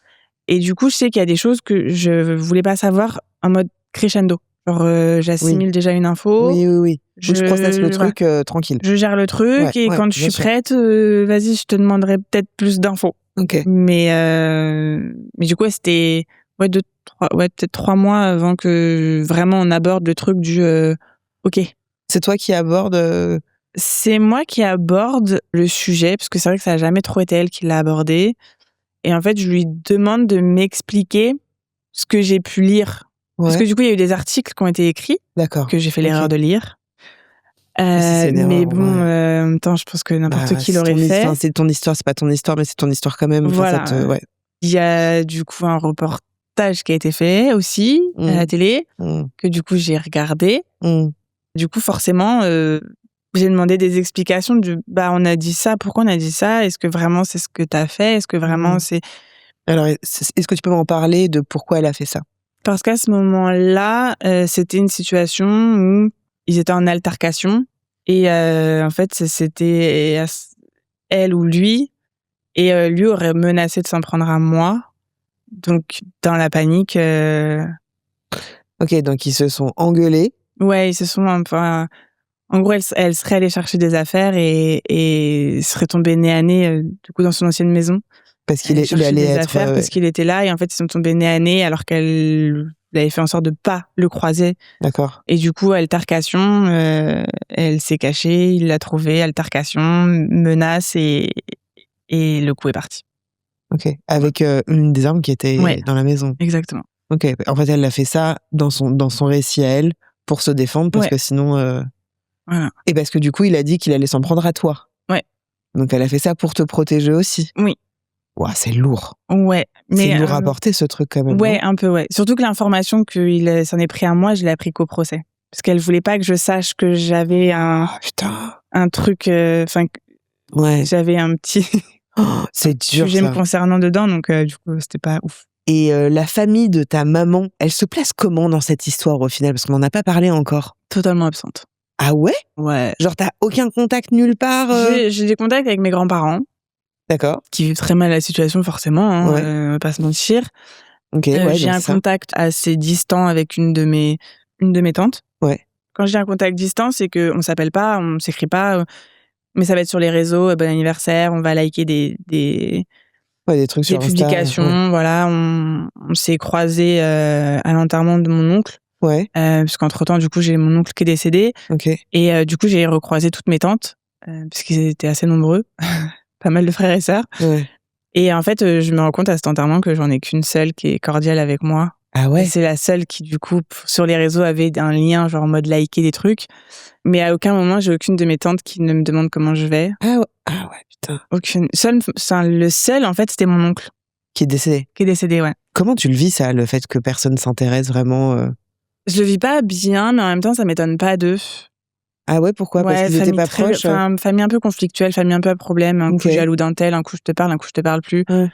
C'est très compliqué à suivre, mais moi, à la fin, je savais même plus qui parle avec qui. Et donc puis, t'es un peu solo, quoi, dans ce truc-là. Beaucoup de... Hein? T'es un peu solo, quoi. Ouais, je suis grave solo du côté de la famille de ma mère. Et est-ce que tu sens des regards un peu où toi, t'as honte, ou alors tu dis genre, vas-y, laissez tomber. Enfin, juste, ça te montre encore plus que le truc de la famille, de la notion de la famille. Enfin, tu vois, ça se place. En fait, ça me confirme un peu le truc en mode, depuis ma naissance, j'ai été jugée comme étant la fille de riche parce qu'on était les seuls à habiter sur Paris et j'étais la seule à avoir mes deux parents qui travaillaient. D'accord. Donc, on était appelés les riches. D'accord, ok. Et forcément, avec ce qui s'est passé, ma mère est devenue un peu la clocharde. Alors. Mais à côté de ça, en fait, ce qui me permet d'équilibrer et de relativiser, c'est que j'ai la famille de mon père qui est hyper famille, qui a pas de problème, qui est hyper soudée, que personne se juge, tout le monde est fier des uns des autres. Et c'est pas parce que, genre, moi, j'ai fait des études où, en fait, je vais être genre là, non mais... Est-ce qu'il y a une date de procès qui est calée à un moment? En fait, avec le Covid, ça a toujours été reculé. Oui. Et à un moment donné, ouais, il y a une date de procès fin d'année 2023. Fin 2023, il y a une date de procès qui est calée. Ouais. Ok. Et combien de temps ta maman, elle est restée en maison d'arrêt, du coup? Ma mère, elle est restée en maison d'arrêt 3 ans. 2019-2022. Ok. Mais alors, du coup, en 2022, elle passe en prison? Non, elle sort. Ah, elle sort? Ouais. Ah! Elle sort parce qu'en fait, en gros, genre... quand on est en maison d'arrêt, la justice, elle a 3 ans pour faire ton procès. Ok. Et te garder incarcéré. Au bout de ces 3 ans-là, il n'y a pas de raison de te garder. D'accord. Comment tu le vis, ça, le fait qu'elle va sortir? Est-ce que t'es trop contente? Ma mère m'en parle du fait qu'elle va potentiellement sortir et on évoque vite fait le sujet ok, elle viendra à la maison. Ok. Et t'es ok? Ouais, et mon conjoint aussi. D'accord. Bien sûr. Ouais. On va pas laisser ta mère en galère, quand même. C'est dur pour toi de savoir que ta mère, elle compte sur toi, ou ça va? Non, franchement, c'est un peu dur parce qu'il y a des fois où, pour prendre des décisions, je me dis, par exemple, si je déménage, je pourrais plus y aller 2 fois par semaine. Si je pars loin. Si je quitte la région parisienne. C'est le projet? Ouais. Mais du coup, il y a ce facteur. Et comment ça se passe alors, pour reprendre ce truc, comment ça se passe du coup la sortie de ta mère concrètement? C'est toi qui vas la chercher? Du coup, on m'appelle pour confirmer l'adresse, qu'elle est en commission. Je confirme l'adresse. L'avocat me rappelle 1 heure après pour me dire ok, c'est confirmé, elle sort. Ok, dans combien de temps? Je sais plus si c'était 1 semaine ou 2, je sais plus. D'accord. Mais en gros, c'était le week-end qui suit. Ouais. Et je suis là genre ok. Donc en fait, il faut qu'on aille la chercher. Quoi, la maison d'arrêt? Où là, elle sort par la grande porte. Ok. Avec son sac et tout. Avec ses sacs, voilà. Et nous, on va la chercher et puis on prend un petit déjeuner dans la boulangerie qui était juste à côté. Tu la sens heureuse? Tu la sens apeurée? Je la sens heureuse, stressée, perdue. Oui, en même temps, ouais. Et en même temps, de se dire, ça fait 3 ans qu'elle est pas sortie, quoi. En fait, c'est ça. Et en plus, moi, du coup, à ce moment-là, j'ai vraiment le truc où j'ai l'impression de réapprendre à une adulte. Je lui donne un téléphone. Moi, du coup, en plus, j'allais devenir maman à ce moment-là. Ah ouais? J'étais enceinte. De combien de temps? J'étais enceinte de 4 mois. Et elle a appris ça une fois qu'elle est sortie, ou non, tu l'as appris au parloir? Mais ça aussi, c'est un truc, genre j'apprends à ma mère que je suis enceinte c'est fou. En maison d'arrêt. Ah, c'est ouf. Ouais. Elle était contente? Elle était grave contente et en même temps, elle était triste à ce moment-là. Elle était grave contente pour moi, mais il y a quand même eu le truc du je serai pas là. Ouais. Donc là, savoir qu'elle sortait pendant que j'étais enceinte, il y avait aussi le côté du trop cool, finalement, j'aurais ma mère dans un truc comme ça où toutes les jeunes femmes... Ouais, bien sûr. Et toi, t'étais contente aussi de te dire que ta mère serait là? Ouais, j'étais contente. Tu m'as dit tout à l'heure qu'il y a eu des articles de presse et tout ça. Ta maman, elle avait peur d'être reconnue? Ouais. Elle avait peur d'être reconnue, ouais. Pour le coup, c'était vraiment un truc... Parce qu'on en a beaucoup parlé. Dans la presse locale, ça en a pas mal parlé, mais il y a eu aussi un reportage sur une grande chaîne nationale. Ouais. Et donc forcément, sur une grande émission, 7-8. Ah oui, d'accord. On était d'accord, ok. Ah ouais. Et c'était quoi, du coup, le sujet? C'était elle. Le sujet, c'était son histoire. Mais ça n'a pas été hyper bien fait parce que ça a été fait avant le procès. Donc, normalement, on fait pas un truc comme ça avant le procès. Puisque... Ouais, on n'a pas les tenants, les aboutissants. Voilà, il n'y a rien.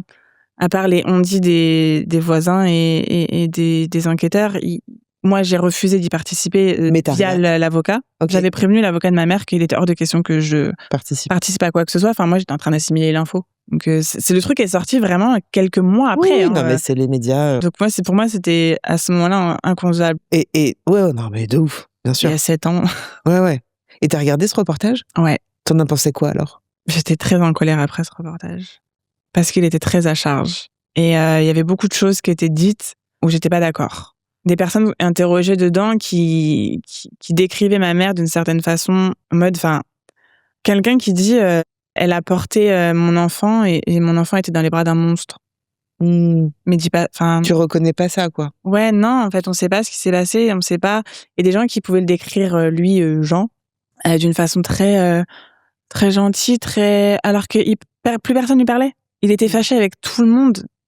C'était vraiment des trucs où moi j'étais là, mais pourquoi ? Et ce qui a été dur, c'était de voir une photo de ma mère où je sais que moi je suis dessus. Mais j'ai été coupée. Ah, wow. J'ai été coupée de la photo. Comment ils ont eu cette photo ? Les réseaux sociaux, Facebook. Ah, d'accord.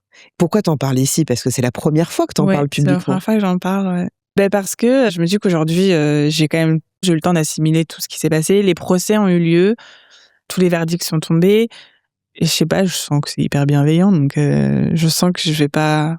Je suis en confiance, en fait, là, du coup, avec toi, donc... Ouais. Et je me dis, en fait, maintenant, ouais, je peux dire ce que j'ai plus ou moins à dire, je peux parler de mon ressenti. Et tu le fais aussi parce que le procès a eu lieu. Et parce que le procès a eu lieu, et puis en plus, moi, je me souviens qu'à ce moment-là, quand je me suis retrouvée dans la situation où j'ai tout appris, j'ai rien trouvé de réconfortant ou de soutenant dans des témoignages ou quoi. C'est toujours des trucs sur les maisons d'arrêt, sur les accusés, sur les affaires, mais jamais trop sur les familles. Ouais. Et je dis pas que je vais pouvoir sauver n'importe quoi, pas du tout. Mais c'est mais vrai. En fait, je me dis ça peut être aussi important de se dire que il y a des familles derrière et qu'en fait on n'a rien à voir et que c'est hyper dur d'apprendre ça. Ouais. Mais ça va aller, en fait. Mais c'est pour ça que j'avais envie qu'on fasse un sujet sur ça, parce qu'en effet, t'as raison, on parle vachement de la carcération des maisons d'arrêt, des détenus, des criminels, etc. Mais quid de ceux qui subissent ce truc-là, tu vois ? Donc je te remercie vraiment, vraiment d'être là. Pour revenir à ta maman, comment se passe la cohabitation en sortant de cette maison d'arrêt ? Elle apprend que t'es enceinte, elle l'avait appris un petit peu plus tôt. Elle vient à la maison. Est-ce que c'est cool ou est-ce que c'est pas cool ? C'est cool au début. Genre, trop bien. Ma mère, elle est là, ma mère, elle est dehors. Et puis, en fait, au final, au fur et à mesure, ça devient compliqué aussi à gérer. En fait, on se rend compte de vraiment la réalité du truc, d'héberger quelqu'un qui sort de maison d'arrêt. C'est-à-dire que moi, tout naturellement, je dois aller faire des courses. Viens, maman. Viens, vas-y, on va faire des courses à la grande galerie marchande. Et en fait, je vois ma mère dans un grand supermarché, totalement perdue, qui a peur... Parce que pendant plusieurs années, elle s'est retrouvée à avoir des murs tout autour d'elle, avec un champ de vision très restreint. Ouais. Et au final, là, dans cette grande galerie marchande, son champ de vision est très large. Et même elle le dit, mais en fait, je sais pas où regarder. C'est trop grand autour de moi. C'est trop... Et en fait, elle va reconstruire un peu une sorte de cellule dans notre appartement. Ah. Parce qu'en plus, nous, on est dans un petit appart. Pour faciliter le truc, on est dans un petit appart avec vraiment, le truc, il y a une cuisine ouverte sur un petit salon, une chambre et la salle de bain qui est dans la chambre. Donc ma mère dort dans le canapé. Ah ouais, d'accord. Derrière la porte de notre chambre. Et on est à 3 et demi du coup parce que on est en chat. Et on est tous dans ce petit espace et du coup ma mère va reproduire une sorte de cellule. En fait, elle va avoir peur de sortir, elle va constamment avoir peur qu'on la reconnaisse quand elle va aller ne serait-ce que se promener. Elle sait pas quoi faire. En même temps, elle a plus sa maison, elle a plus ses affaires. Tu m'étonnes. On récupère sa voiture et en fait, c'est con, mais elle avait peur de reprendre le volant. Ouais. Parce que peur de plus savoir conduire. Oui. Et puis après, plein de démarches administratives aussi à faire. Du coup, ça devient, c'est agréable, mais ça devient compliqué. En même temps, on se rend compte du chamboulement. Et ces problèmes d'alcool, au fait, comment ça se passe ? Du coup, elle a complètement arrêté. Nous, on n'avait plus d'alcool chez nous à sa demande. Ok. Finalement. Elle a rechuté. Bah ouais. Elle a été en acheter, elle est retombée dedans et donc on s'est retrouvés à avoir ces problèmes d'alcool qui apparaissent.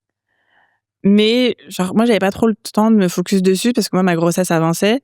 On était en train de chercher une nouvelle maison pour... dans tous les cas, c'était un projet. Donc, on cherchait une nouvelle maison. J'avais le déménagement qui approchait. Et en même temps, j'accompagnais ma mère à ses rendez-vous.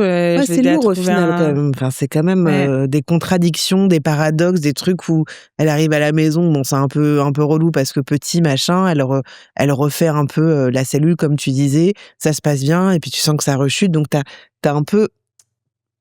Le mot nounou, il est pas du tout le bon, mais j'ai l'impression que tu dois t'occuper de ta maman un peu comme un enfant. C'est un peu, je grossis le trait. C'est clairement ça. Mais tu ressens ça. Ouais, parce que par exemple, je l'aide à chercher du taf, je l'aide à retrouver ne serait-ce qu'un logement. En même temps, j'ai moi mon truc à gérer à côté.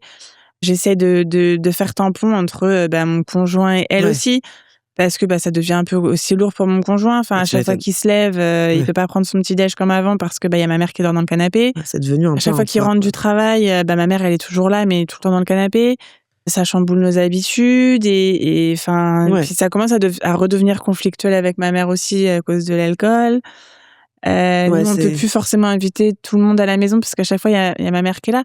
Pas que ma mère n'ait pas apprécié ou qu'elle apprécie pas, mais c'est que c'est toujours un peu gênant d'inviter des potes à bouffer à la maison. Alors et tout le monde n'est pas au courant de la situation de ma mère, donc en fait plein de personnes pensent que ma mère est là parce que je suis enceinte. Ah. Et elle va rester combien de temps à la maison du coup ? Elle va rester chez moi jusqu'à mon accouchement. En fait, entre-temps, on va avoir trouvé une maison. Donc, quelques mois, au final. Ouais, au final, elle est restée jusqu'à mon accouchement, donc 5-6 mois, 6 mois à la maison. Ouais, c'est beaucoup quand même. Ouais. Ok, et après, du coup, le procès, comment ça se passe ? Le procès, j'y assiste tous les jours. Ok. J'y vais tous les jours. Du coup, je suis convoquée, forcément. Je suis sa fille. J'ai été en garde à vue. Enfin, je savais que j'allais être convoquée. Les avocats ne me l'avaient absolument pas caché. Et en même temps, je suis la seule personne à ce moment-là pour les avocats de ma mère qui va pouvoir parler positivement, en tout cas, de ma mère. Enfin, tu flippes ou ça va ? En vrai, je me dis que je vais le prendre comme les interrogatoires, c'est-à-dire que je suis toujours partie du principe que quand j'ai été interrogée par exemple par la police, qu'ils connaissaient les réponses à toutes leurs questions. Ok, oui. En tous les cas. Ouais. Donc j'y vais en mode, je sais que je vais me faire blinder de questions. Ouais. Je sais que les avocats de ma mère vont vouloir me faire dire des choses positives envers ma mère, et je sais que les avocats en face vont vouloir me faire parler négativement de ma mère. Vraiment, je me prépare au truc où je vais encore avoir le truc du bon et du méchant. Et voilà. Et je vais dire ce que j'aurai à dire et que je mentirai pas parce que je veux surtout pas à un moment donné qu'on puisse me dire tu mens. Et donc t'es appelée à la barre ? Je suis appelée à la barre. Ok. Et du coup, combien de temps ça dure ce procès alors ? Le procès il dure 3 jours. Ok. Le procès dure 3 jours. C'est beaucoup ou pas ? Non.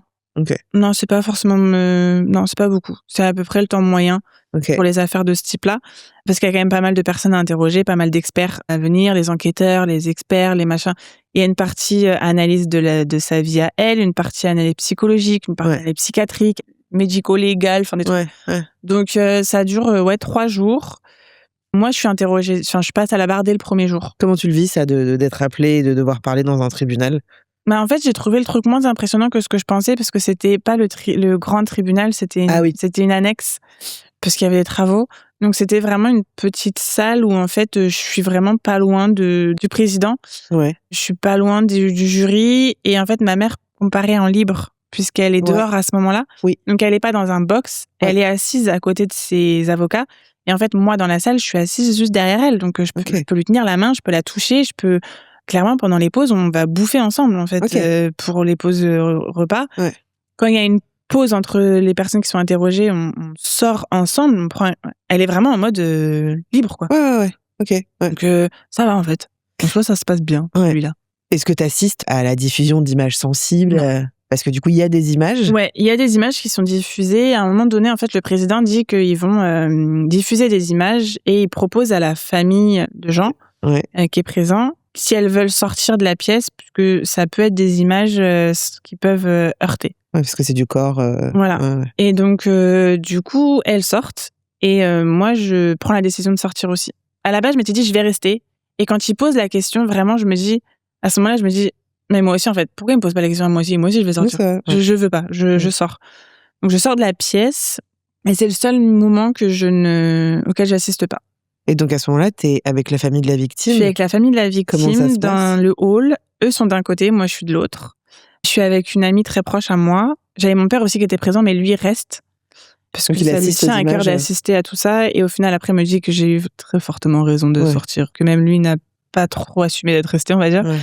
Et en fait, je dis à mon ami que je me sens mal pour sa famille à lui. Et qu'en gros, genre, j'aimerais bien aller les voir, ouais. mais qu'en fait, c'est hyper délicat parce que j'aimerais bien aller les voir, mais est-ce qu'ils accepteraient que je leur parle? Quelle position ils ont envers moi? Parce que je suis quand même la fille de celle qui a ôté la vie de leur père, ex-mari et beau-père. Enfin, Du coup, il y a eu des regards avec cette famille, des signes, quelque chose? Il y avait des regards, mais des regards furtifs. Enfin, c'était vraiment genre... Ouais, donc vous n'êtes pas parlé? Si, à la fin du procès, mon père a été les voir pour leur demander si elles acceptaient que je leur parle. Okay. Et en fait, elles ont totalement accepté. Donc, je suis allée les voir et je ressentais le besoin de m'excuser auprès d'elles de ce qu'elles devaient traverser.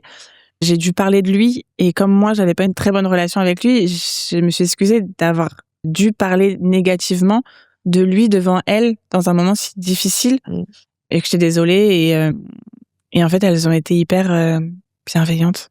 C'est ouf parce que dans tout ce truc, dans toute cette histoire, je trouve qu'il y a énormément de bienveillance et en fait elles m'ont clairement dit genre t'es pour rien. C'est gentil, mais toi aussi t'es une victime. Et vraiment pour la première fois, je me suis sentie genre OK, je suis pas jugée par les personnes les plus en place de me juger. Et elles me voient elles aussi comme une victime en fait. Donc j'ai le droit de me sentir victime moi aussi à ce moment-là. C'est la première fois où j'entends quelqu'un me dire mais toi aussi t'es une victime. Et est-ce que c'est la première fois que tu le ressens ou tu le ressentais déjà? C'est la première fois que je m'autorise à le ressentir. J'ai eu un peu comme une autorisation de leur part d'être moi aussi une victime, alors qu'avant je me considérais dommage collatéral. C'est les deux au final. Oui, c'est les deux. C'est vrai que t'es victime de cette situation où tu n'as rien demandé et t'es la fille de ta mère et qui a... Ouais, c'est pas de ta faute. Et surtout, en plus, ce que tu as appris plus tôt elle l'a fait parce que c'était lui ou moi et qu'il l'a fait parce que sinon il allait s'en prendre à toi.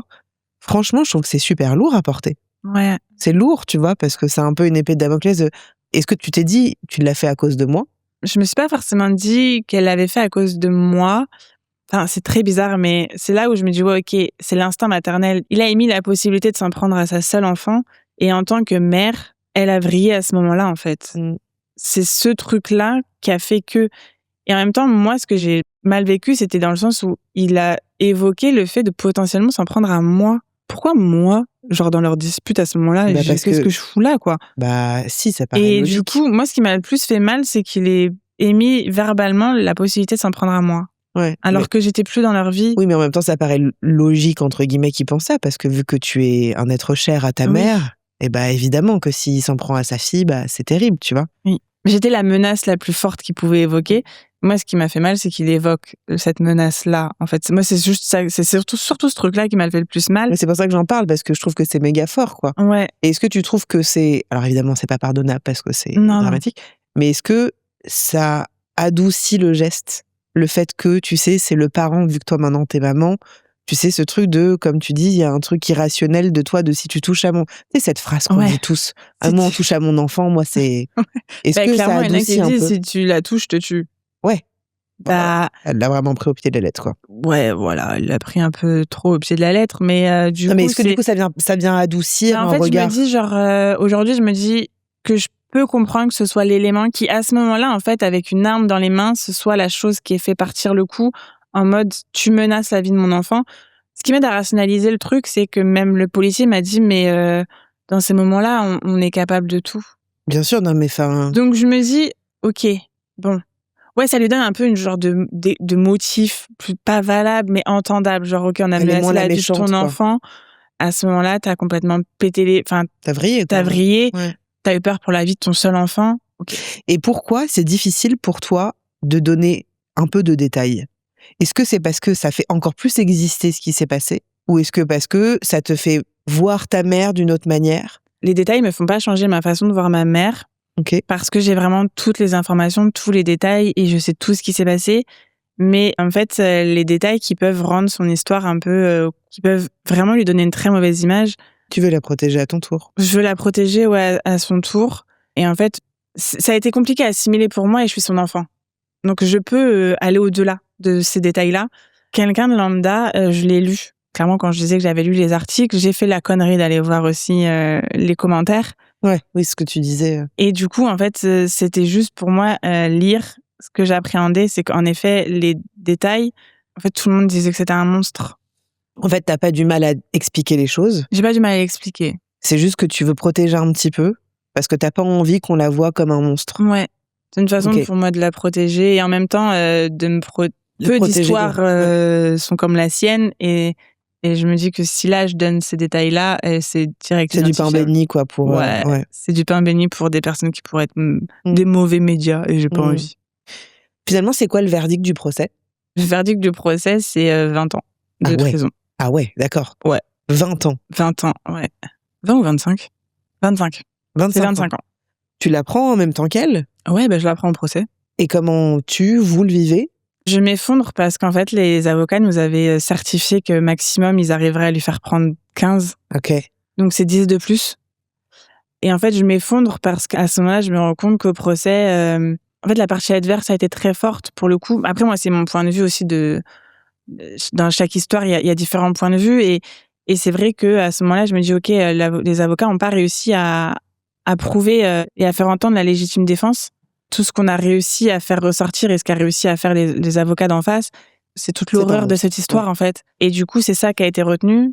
Oui, en fait, ce que tu aurais aimé, de ce que je comprends, c'est que toute l'horreur de cette histoire, c'est un fait, parce que c'est terrible, mais c'est aussi terrible dans l'autre sens, parce que c'était aussi une légitime défense. Mais c'était une légitime défense, pas toute la suite. C'est une légitime défense sur le moment. Ça, et que, ce que je comprends, c'est que les avocats disaient, en gros, vu qu'il y a ce truc de légitime défense, il y aurait moins de temps. Enfin, elle prendrait moins de temps. Mais vu que ça a été mis sous le tapis, au final, j'ai l'impression, non ? Ouais, en fait, vraiment, genre, limite, ça a même été sous-entendu que ma mère n'avait jamais été violentée, que c'était pas vrai.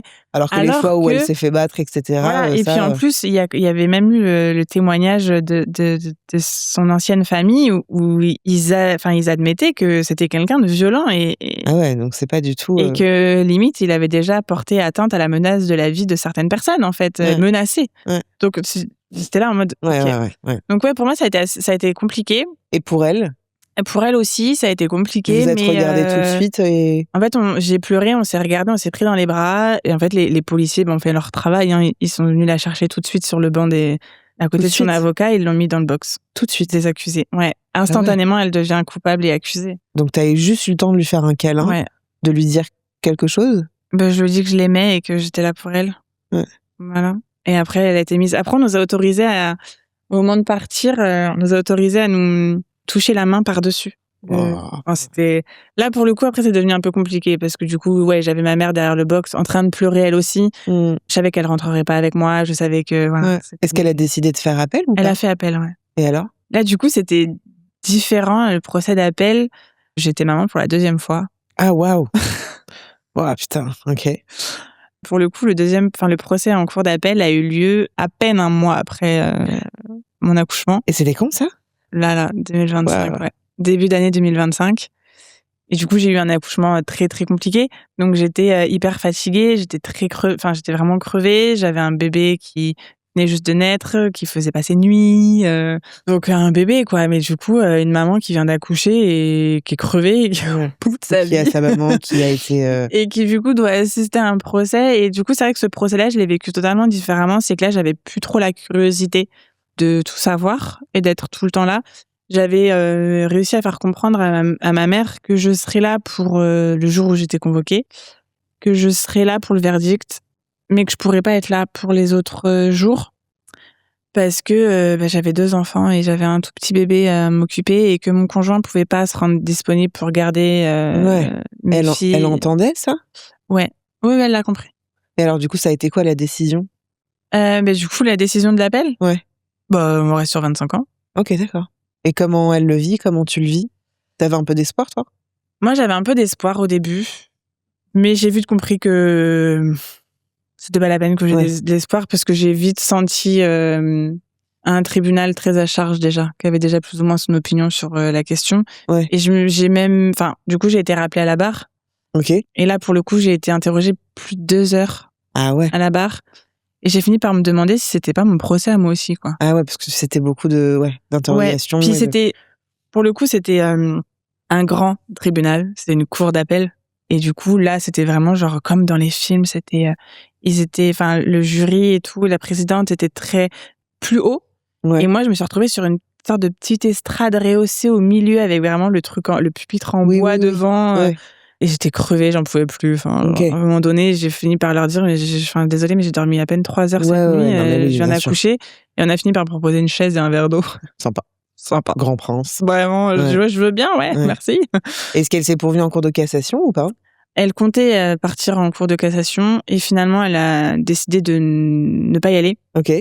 Contre l'avis de ses avocats, mais en fait, elle avait pas envie de revivre une 3e fois tout ça parce que, enfin, il y a quand même tout le monde qui est réinterrogé, tous les spécialistes qui reviennent. Ouais. Ça remet en suspens la peine, il faut qu'elle répète tout, qu'elle retraverse tout, qu'elle réassume tout. Et en fait, elle a un peu baissé les bras en mode j'ai pris 25 ans, en cour d'appel, je reprends 25 ans. Ouais. On remet en doute ma Flemme. position Enfin, flemme, de c'est pas le mot, femme mais potentiellement battue. Donc ouais, en fait, vraiment, le mot, ça a été un peu genre flemme, ouais. Et en même temps, elle voulait pas que je retraverse ça. Du coup, elle s'est dit non, mais enfin, à un moment donné, c'est bon. Stop. T'as 2 filles, c'est ça? Oui, j'ai 2 filles. Est-ce que tu dis à ta fille la plus grande que sa mamie, elle est en prison? Non. Tu lui expliques quoi? Alors pour l'instant, elle est encore un peu, par chance, trop petite. Elle a quel âge, la plus grande? Elle a 3 ans. Ouais, oui. Donc non, en fait, elle du coup, elle sait que moi j'ai une maman et qu'elle a une mamie qu'elle a vue sa première année. Ma mère était présente au 1 an de ma fille encore parce que le procès n'avait pas encore eu lieu. Donc on a des photos, donc elle sait qu'elle a vu des fois, elle regarde même sur mon téléphone les photos avec ma mère et tout. Mais elle me pose pas trop de questions. Quand ma mère elle m'appelle, je suis en haut-parleur, elle lui parle, il y a pas de problème. On peut faire des appels vidéo.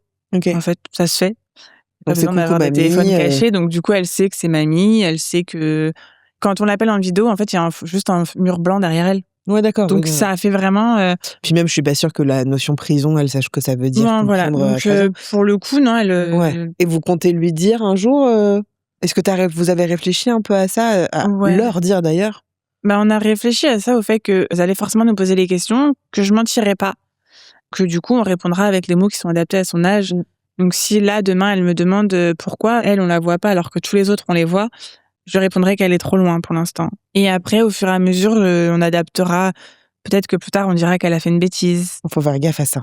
Parce que ça veut dire que quand tes filles elles vont faire une bêtise, ça veut dire qu'elles vont aller en prison. C'est ça. Donc en fait c'est dire très, que très grosse. Voilà, elle est. Parce qu'après, en grandissant, elle va dire mais mamie, elle est loin, mais papy aussi, il est loin, il est à 8 heures de route. Pourquoi lui on le voit et pourquoi elle vient jamais? Mais franchement, tranquille. Voilà. En temps et en heure, elle est loin, elle est pas voilà. disponible. C'est un mensonge de protection. Tu peux pas dire mamie, elle est pas là parce qu'en fait, elle est en prison, elle a tué quelqu'un. Voilà, non, c'est ça. En fait, c'est pas possible du tout. C'est pas non, possible. Vraiment, donc, je pense qu'on répondra au fur et à mesure de ces questions. Et puis, elles comprendront en âge. Vous leur parlerez en temps et en heure de ce que c'est. C'est ça. Puis même, en plus, j'ai pas non plus envie d'utiliser des mots que par innocence, elle pourrait répéter à l'école. Exactement. Et que ça devienne un sujet de raillerie contre elle ou même de potentiellement harcèlement contre elle. Je veux pas, en fait, moi, je suis assez impactée par la situation. J'ai pas envie qu'elle le soit aussi. Donc, c'est aussi un poids aussi à porter. C'est que du coup. T'en as beaucoup au final, hein? Ouais. Un petit peu, ouais, pas mal. Ouais. Comment tu vas, toi, aujourd'hui? Ça va. Non, mais pour de vrai. Ça va pour de vrai? En vrai, ouais. En vrai, genre, ça va. Je sais que c'est pas hyper facile à vivre tous les jours. Je vais pas mentir, ouais, il y a des fois où, genre, je suis en colère parce que, quand je vois mes filles, je me dis, mais. Enfin, les pauvres. Mais au final, ouais, ça va. T'es heureuse? T'es malheureuse? Non, franchement, je suis heureuse dans ma vie. Une note sur 10? Sur 10, je dirais 9, du coup. Ah ouais? 8 ou 9, ouais. Ah d'accord. Ah, t'es quelqu'un d'optimiste? Ouais. T'es positive, toi. Que moi, si tu me demandes si je vais bien, sur une note sur 10, je te fais 7. 7, c'est pas mal, tu vois. Ouais.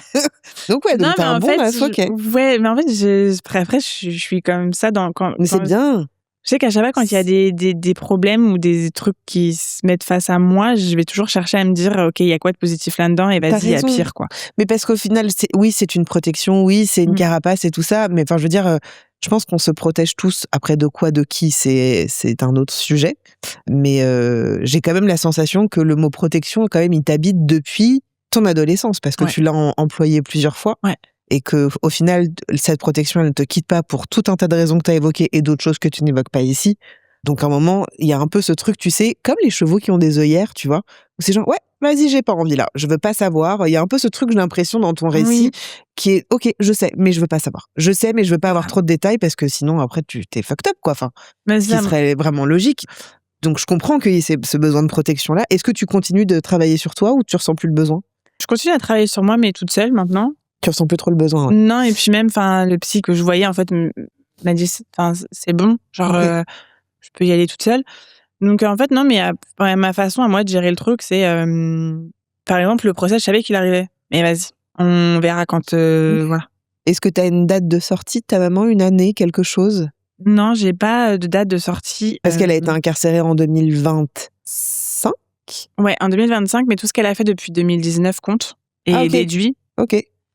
Donc, en vrai, genre là, c'est dans 19 il resterait genre 19 ans. Mais en fait, tous les ans, ils peuvent avoir des réductions de peine. Donc 2045 suivant leur comportement. En gros, il peut y avoir des réductions. Ma mère en a déjà bénéficié 2 fois. Ok. Donc quoi, 2040 quoi? Ouais, ça ferait 2040, ouais. Et les longues peines, c'est très compliqué de sortir en avance aussi, donc. Puis c'est tellement dur de se projeter. Donc ça fait du 2040, ouais. Donc tu continues d'aller la voir tous les 15 jours? Mais du coup, non. Alors j'y vais plus tous les 15 jours. Maintenant, j'y vais 1 fois par mois. Ok. Puisque du coup, j'ai 2 petits bouts et qu'il faut que je les fasse garder. J'ai un conjoint qui a des horaires atypiques. Si je veux aller la voir, c'est soit quand il est en repos, soit il faut que je demande à quelqu'un de venir les garder. Et puis après, j'ai quand même la vie de famille qui prend aussi un peu le dessus. Et des fois, je peux me rendre compte que mince, j'ai pas pensé à. Ouais, mais bon, c'est pas. À y aller, quoi. Ouais, mais te raconte pas, je sais pas si tu te le racontes, mais te raconte pas que t'es une mauvaise fille et tout, hein. Tu vois, parce que t'es hyper présente, tu vois, tu prends sur toi, t'as endossé un rôle que t'avais pas demandé. Ouais. Et que franchement, faut pas l'oublier. Et que là, tu vis ta vie avec ton mec et tes 2 filles. C'est cool aussi, si tu vas pas la voir tout le temps, il y a pas de mal à ça, et je pense qu'elle l'entend aussi. Oui, elle l'entend. Mais merci beaucoup, franchement, merci vraiment beaucoup d'être venue parler, parce que, encore une fois, c'est ce qu'on s'est dit, on se connaissait pas, tu connaissais pas le podcast et tout, donc merci beaucoup pour ta confiance. Et j'espère que ton récit va aider des gens qui traversent potentiellement quelque chose où un parent ou un enfant est incarcéré, que voilà, ils sont pas seuls et tout ça, donc donc merci pour toi, pour eux, et voilà. Merci de proposer ça et de pouvoir faire parler aussi un peu les familles. Et je vais m'arrêter là parce que sinon je vais chialer. Ok. Très bien. Merci à celles et ceux qui nous ont écoutés. Merci d'être aussi nombreux et de me faire confiance. N'oubliez pas que vous pouvez vous abonner au podcast, ça me ferait vraiment très plaisir que vous mettiez une petite étoile, un petit commentaire. Et n'oubliez pas aussi que la billetterie du Podcast Tour est ouverte. Vous pouvez trouver ça sur Internet, sur mes pages Instagram. Vous allez pouvoir donner votre avis, on va vous donner la parole, on va déconstruire des choses ensemble. Donc j'ai vraiment très très hâte de faire cette tournée. Et vous pouvez également me suivre sur Instagram, sur TikTok et sur YouTube. Je vous dis à la semaine prochaine, même studio, même micro. Je vous embrasse. Ciao. Podcast.